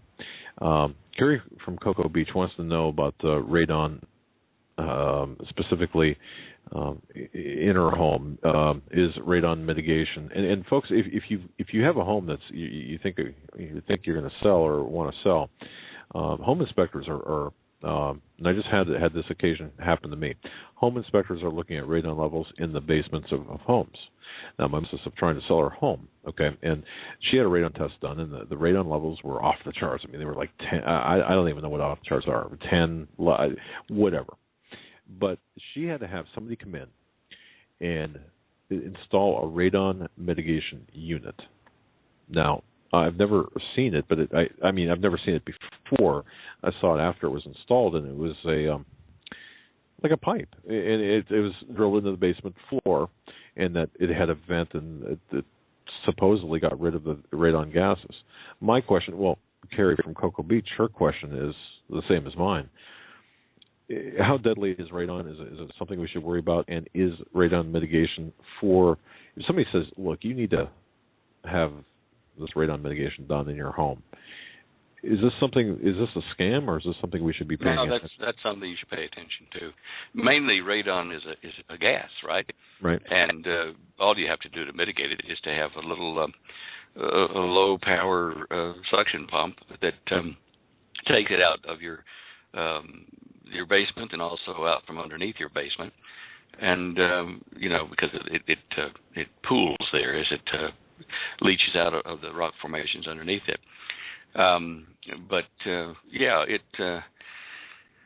It is something that it's not a scam. You should do that. If you've got high radon counts, you should do that for obviously cancer producing byproducts of it. Even granite. Some granite countertops and stuff like that are radioactive. I mean, they produce radon, not excitable amounts, but still they do that. And that's why I don't have granite countertops, Stan. And is that it? It? That's why. Yeah. Me too. It has nothing to do with the fact that it costs $20,000. I mean, Exactly. Sorry. I hear you. Oh man, yeah, it's very interesting and very tight. Well, that's good because then because that's exactly what she had installed was this low powered. I guess that is a low powered fan, and then a pipe that pushed the radon out of the house. Is it geographically specific? Your neighbor. What's that? Oh yeah, your neighbor. Yeah. Sorry. Go on. No, is radon heavier or more prevalent in parts of the United States or parts of the world than others, or is it just? Okay. It's. I don't know what the exact distribution of it is, but certainly it varies on the amount of some of the igneous formations that like granites and various magma type rocks that are formed out of ancient volcanic actions, and anyway, Okay. I suppose if people wanted to, they could look on the internet for a radon gas distribution map or something like that, and it would probably. And I just did that, and here they are. Okay. Well, just do that, and you'll see a big map, and it shows that Texas is pretty well low, and Alaska are low radon. Florida and up the East Coast up toward North Carolina and Tennessee, Kentucky, Oklahoma, those are all low areas. You get up in the New England states and you get up north of the Mason-Dixon line through, Colorado up into Idaho, the Dakotas. Okay. Those areas are all pretty pink. That's a Zone 1 radon distribution, and those are probably ancient volcanic things. I mean, look at the Appalachians, you look at the Rockies, and there's a lot of stuff around there. And in the Dakotas, it's pretty, kind of violent or distressed surface from ancient movements of the Earth. So I guess that's probably why it leaches up there. Interesting. Yeah. Wow. Okay. Well, that answers my question, and Carrie, thank you very much for that question as well. Closing this out, reports of major report. Excuse me. Jackie writes, if I can talk, reports of major solar flares tomorrow. I know we touched on this earlier. Any comment on that, or any warnings on that? Well, at the moment, I've got it on a refresh here up at spaceweather.com and a couple of other sources for solar imagery and places like that. I'm interested enough to kind of keep a close look at it. It would have to be a pretty big one, and there's only about a 30% chance that we'll have an X flare today or tomorrow. 75% chance you'll get M-class flares. X ones you want to be concerned with. You get X42s, X70s or whatever, they sum up in that region, and it's Earth directed, and you might get a Carrington event, where the power lines are shorted out and fires start and all kinds of problems. But we'll have a warning of a couple of days if that event is in progress. If we get a large flare, we'll get the light from it within about 8 minutes of the event, and then the particles that follow behind that usually take a day and a half to 2 days, depending on how energetic they are, to hit our Earth system and create havoc. But you never like to see a gun pointed at, loaded or not. Yeah, that's always a kind of an uneasy event.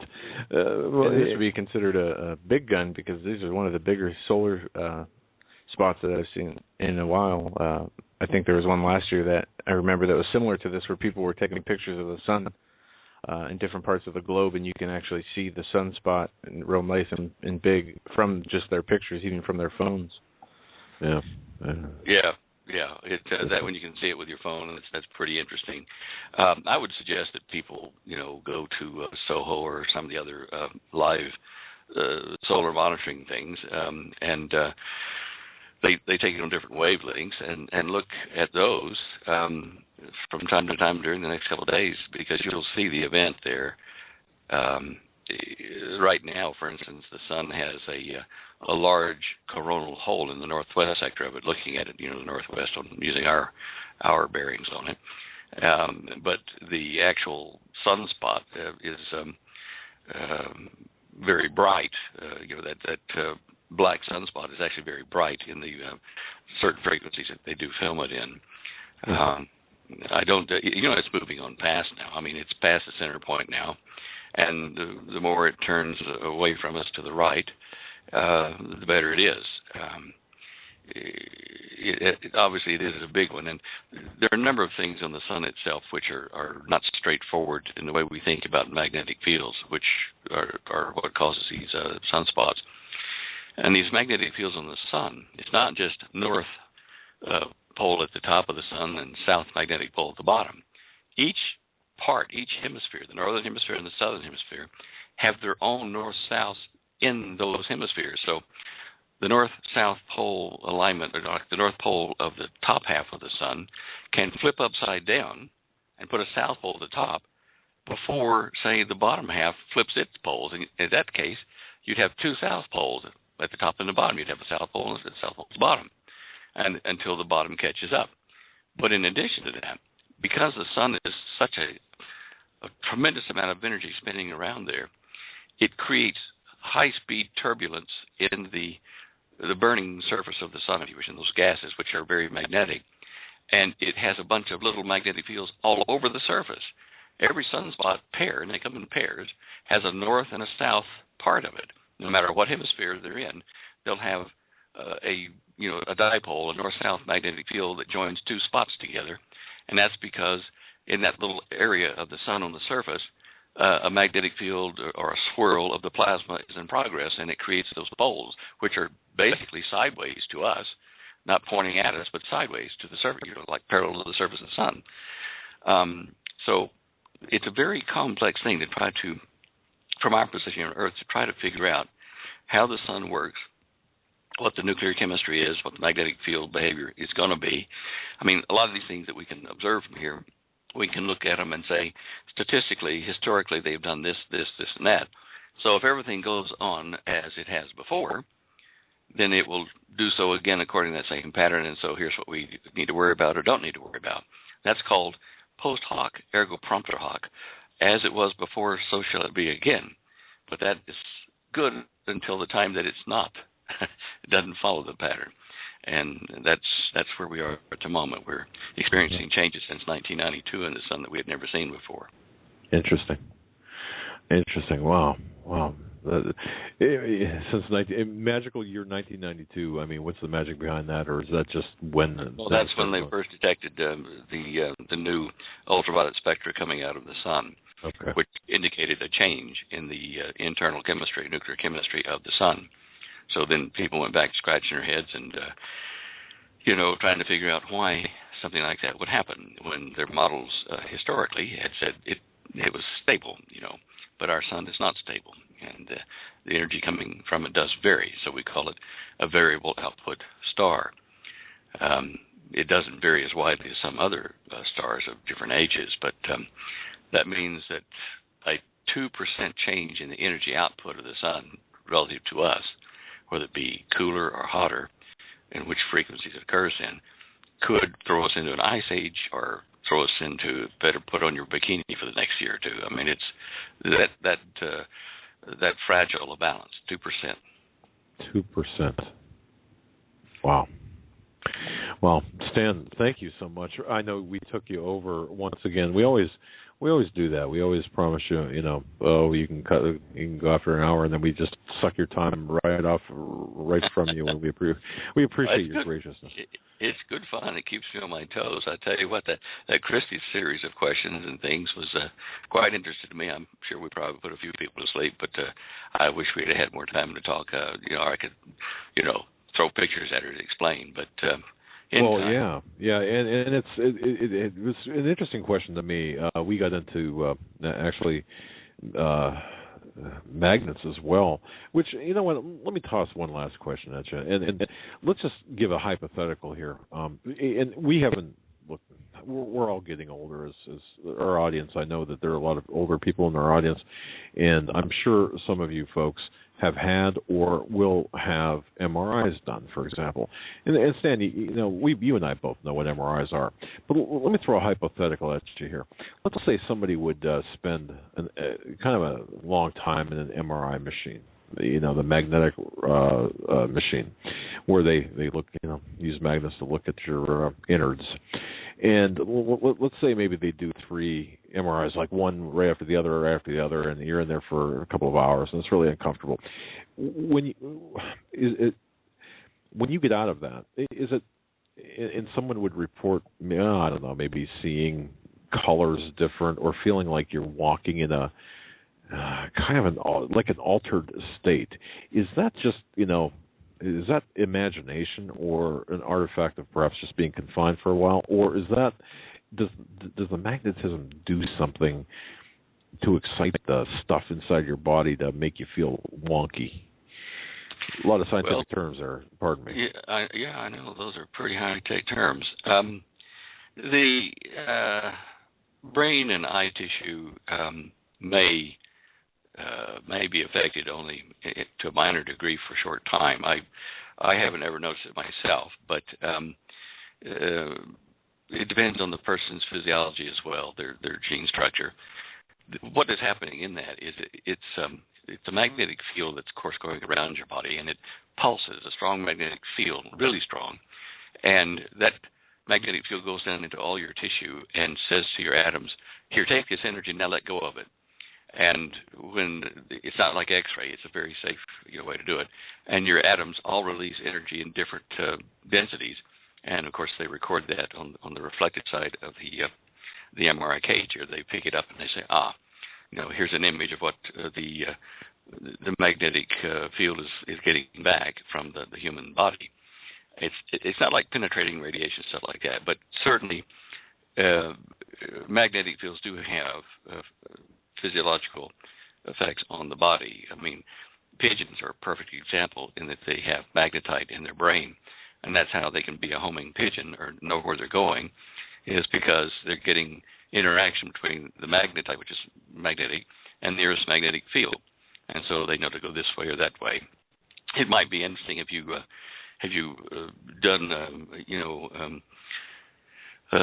like a Google search for side effects of the MRI to see if they confirm that or. Interesting. Okay. Yeah. Have you checked it to see? No, I haven't. But I'm thinking that this would be interesting to in fact check. Joe just mentioned during that conversation he just said, so that's why it took you 3 hours to make the 10-minute drive home. Never mind. Okay. What you're saying, and we could search this, but what you're saying is there could be some effects, perhaps temporary, nonetheless. But and the effects have been shown on, as you mentioned, pigeons, for example.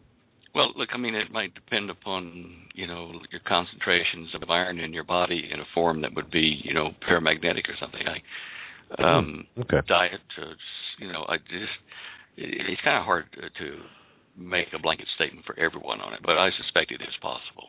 Okay. Well, I was just curious. I mean, I didn't know, and MRIs by themselves are relatively safe. And would you say they're safer than X-rays? I mean, is that what you were? I feel they are. I mean, I've had a number of MRIs done, and in fact, they have to wake me up. Sometimes I start snoring in them. But you're the man.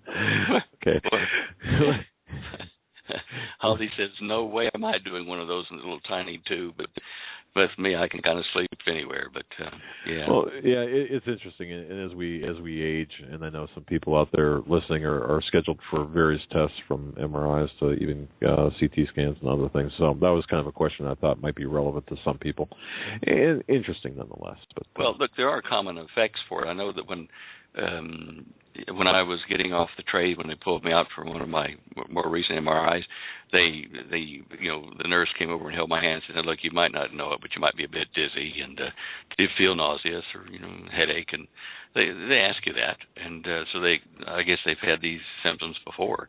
I guess the dizziness could come, with the inner ear balance or the eyes or something. Okay. It could be psychological too. I don't know. So no reports of anyone slipping into another dimension after leaving the MRI tube. Well, I heard about one fellow that took 3 hours to drive a 10-minute drive. Yeah, well, that's my story, and I'm sticking to it. That's the reason behind it anyway. Stan, you're a gracious man. Thank you so very much for your time. Folks, Stan Deyo, standeyo.com. And if you haven't read it, picked it up, Cosmic Conspiracy, you got to get it. Same with Dare to Prepare and Prudent Places USA. God bless you, my friend. I really appreciate it. God bless you guys. You're doing a good job. Thank you. Thank you, sir. Thanks, Tuesdays with Stan. What a great segment. Look forward to that all the time. Yeah. And we never have enough time. No, and I've got to say this too, because you remember, Joe, in high school, listening, we would get up and listen to Stan Deyo on our belt, and given all this great information, and here we have it. Yeah, here we have him. 7th and 8th grade, especially. I remember you dragging me out of bed early in the morning. You got to listen to this. You got to listen to him. Yeah. Are you blaming this on me, Joe? Oh, you're still no, on? I'm blaming this on. I just hadn't hit the button yet. I thought, what's this? No, my dad used to get me out of bed. We used to listen to Coast to Coast in the mornings before school, and we used to listen to you back then, and we've talked about it several times amongst ourselves since then. But, yeah, certainly a blessing to be able to have you on a show we host. It's Okay, I'm going to go now. I'm going to go. You can talk. Okay. Bye-bye, guys. You're like the NSA. Oh, man. Oh, that's great. Well, we're a couple minutes late for a break. Let's take the break. Let's grab him right now, Joe, because it's that important. We need to grab him. And with that, I want to just welcome a gentleman who I consider a very close friend, a man who who knows exactly, folks, what's going on in Syria, the Middle East, from Benghazi to what's taking place right now. And I'll just say welcome, sir. Welcome to the program. Hey, it's good to talk to you there, Doug, and all of your folks. Always enjoy Stan. And I just want to take a half a minute here and try to make this picture as clear as possible for the people that are following what's going on in Syria and the Mideast. We know that we thwarted by our unwillingness to lend our support as a nation, as a people. We thwarted not just this administration, but this New World Order crowd in their plans to start this bombing campaign back in September on Syria, on Assad. And that was really only the latest time that we had kept them in check by just a national consciousness, understanding that we were being played. People may not have completely exactly understood what was wrong with us going into Syria or why they didn't like it. It could have been fatigue from just, Afghanistan and Iraq before and back to a lot of your listeners' youth with Vietnam and Korea. But for whatever reason, we as a nation of citizens did not back doing what we were being run down the cattle chute to do back in September and going into Syria. And there wasn't consensus, there wasn't agreement within our own military. Even in National Security Council and Joint Chiefs, there was dissension. And for good reason, because it's not that they were unwilling to do something that we need to do as a nation when we're called to do it, with our military to do things for the right reasons. But there was an understanding something was wrong here. Now we see again that these people have not given up. They have a plan, and they are going to do what they intended to do all along in Syria, come hell or high water. That's their intent. And so if you look at Syria, let's just step back and look at, kind of the big board here for a second. The players that wanted Assad out were Saudi Arabia, Qatar, and Israel, and the United States and NATO backing them. But the people right there in the neighborhood, the neighbors who wanted Assad out of power, why did they want Assad out? Well, Assad's, he's a coherent force. He's a nation-state level force. He commands a large military. He had the ability to build very dangerous chemical, biological weapons. He had a massive armament, and he sits right on the border with Israel. Israel has very legitimate concerns about somebody like Hamas or Hezbollah, which are terrorist groups. But at the end of the day, it'd be like saying, I'm afraid of the Chicago mob or the New York mob or, some other crime family, as opposed to I'm afraid of a country the size of, say, Iraq. Well, which one's more dangerous at the end of the day? A country with a coherent leadership and the protections of international law and the ability to take large aggregates of money and apply it to a military infrastructure and extend project power in that way. Granted, a mob group might be dangerous and scary, but it still isn't the same as a nation-state type of a thing. And so Israel considers Assad and Syria a much, much, much greater threat than just any single terrorist group. Saudi Arabia sees Assad as a threat for other reasons. Without getting way deep into it, a lot of it goes right back into even a philosophical. One of the things that we here in the West are almost insulated from or isolated from understanding is just how heavy-handed the Saudi royal family and government is. You would be for your women listeners, you'd be better off being born in North Korea or Russia or probably any other country on the planet than you would be in Saudi Arabia. Even people talk about Libya. It's horrible with Gaddafi. The women there actually have it pretty good compared to Saudi Arabia. Oh my gosh, it's horrible. And so this very heavy-handed regime that's there wants to extend their type of lifestyle, including a Sharia law, to other countries around there, and they consider that would make them more stable. Remember, in Syria, you had a very large Christian community, the Alawites, that's being wiped out right now as we speak. Those refugees, those 2 million refugees, a lot of them are Christians.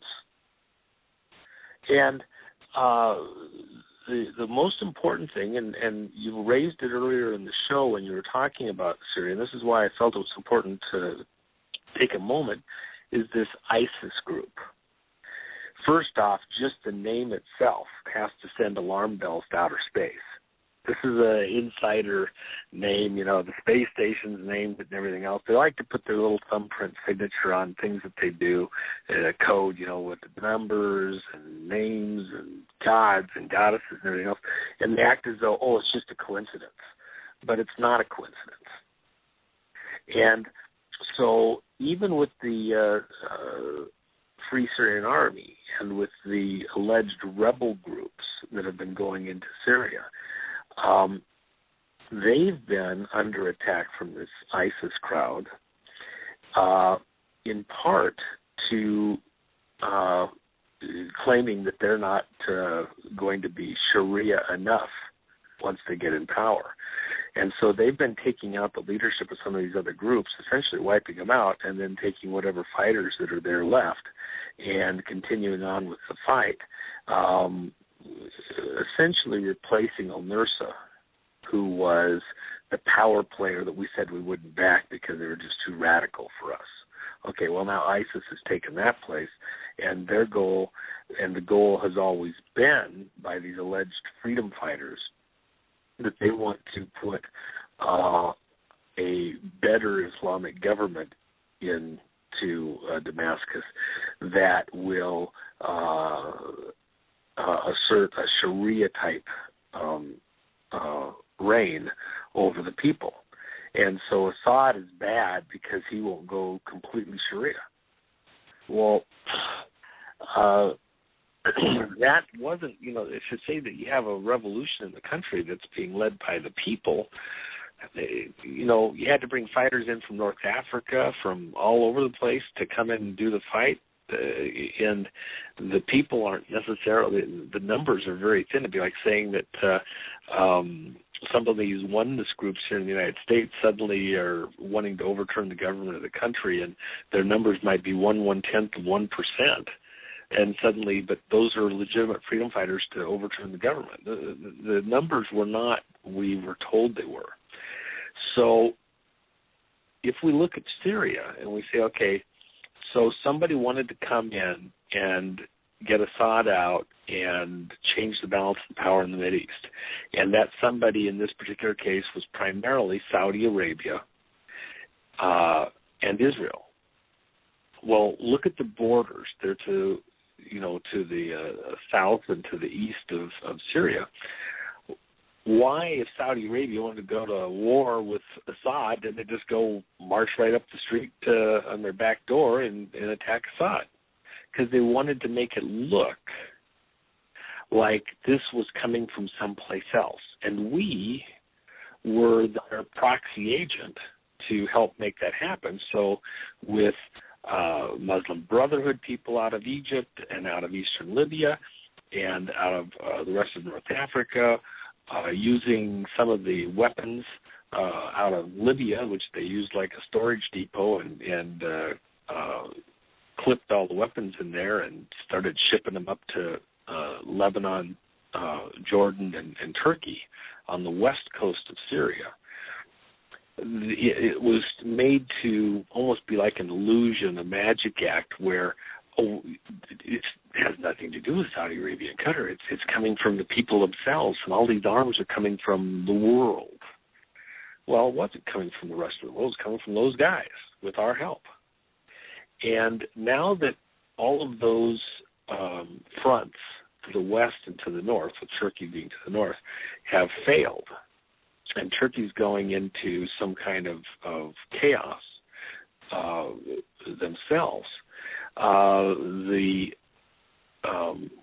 opportunity to bring down Assad has withered away, and those FSA forces have been really decimated. So if you're going to press this forward, what are you going to do? You got to start a new front. You got to spread Assad's forces. You got to come from a different direction. All of his stuff, militarily, strategically, has been focused primarily to the west and to the north. And his supply lines from Iran are coming from the northeast, up in the Kurdistan region of Iraq, and coming from Iran both by air and on land, and some of those fighters. And so what's the one door that's left where you can go banging on the door? Well, it's the front door coming from the Saudi Arabia side. It wasn't the way they planned on doing it, but at this point in time, they picked a fight. The Saudis have picked a fight. They can't back down. The Israelis picked a fight. They can't back. They stirred up the pot. They have to stay at it. Come hell or high water, they've got to stay at it. And so the point with these Al-Qaeda people in Fallujah and Anbar province is that they were a very tough crowd. They were knocked out of power, but they didn't go away.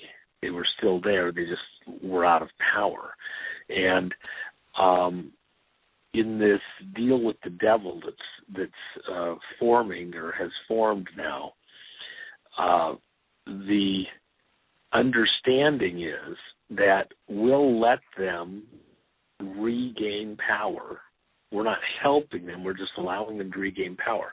Once they have regained power in Anbar province, out into Fallujah and all of that region there, they will not turn and go to Baghdad. We'll leave them alone. The Iraqis will make a good show of it, and they'll start establishing a new, normal for them. But these people want a Sharia-type kingdom also. And so the payoff is we'll let them have their own area if they turn and open a front into Assad, and if they succeed, then they'll be able to help bring a Sharia-type state into existence in Syria, all or some portion of it. Now, these ISIS fighters have also suddenly shown up there. And so now you have ISIS fighters all over in Syria where the freedom fighters were, and now in Iraq, Anbar province, with the same theme again of wanting to consolidate their forces to try and create this Sharia state. For Israel to participate with these, they're sort of making a deal with the devil also, in that they see Assad as a greater threat than these disjointed miscellaneous groups that are not quite as singularly powerful and cannot get direct nation-state level support easily from, say, Russia, Iran, just because they are discordant. But since Israel has decided they want Assad out and have found that they have common ground, the enemy of my enemy is my friend, the Saudis want him out, so suddenly Israel and the Saudis are, teaming up on this particular endeavor. The price, and this is what Kerry is doing right now, the price that this administration is extracting from Israel and the agreement that Saudi Arabia is working under is that Israel will move towards accepting the creation of a Palestinian state in exchange for us not doing anything to stop this group in Anbar province coming back into power, and then going towards Syria. We spend a lot of blood, treasure, human lives to get Fallujah and Anbar province under control, and now we're just going to walk away and give it up back to the same people? Yeah, that's exactly what we're doing. So if we're going to do that, we're going to extract a price, and the price is that Israel has to back off and allow that a Palestinian state comes into existence. They'll fight over minutiae, the details, and everything else, but the understanding's basically there. That's what Kerry's doing. The Saudis will throw money at this in order to bring it into existence. And they have their own reasons for wanting to support it, but at the end of the day, they want Assad out, and that's the price for them. They provide the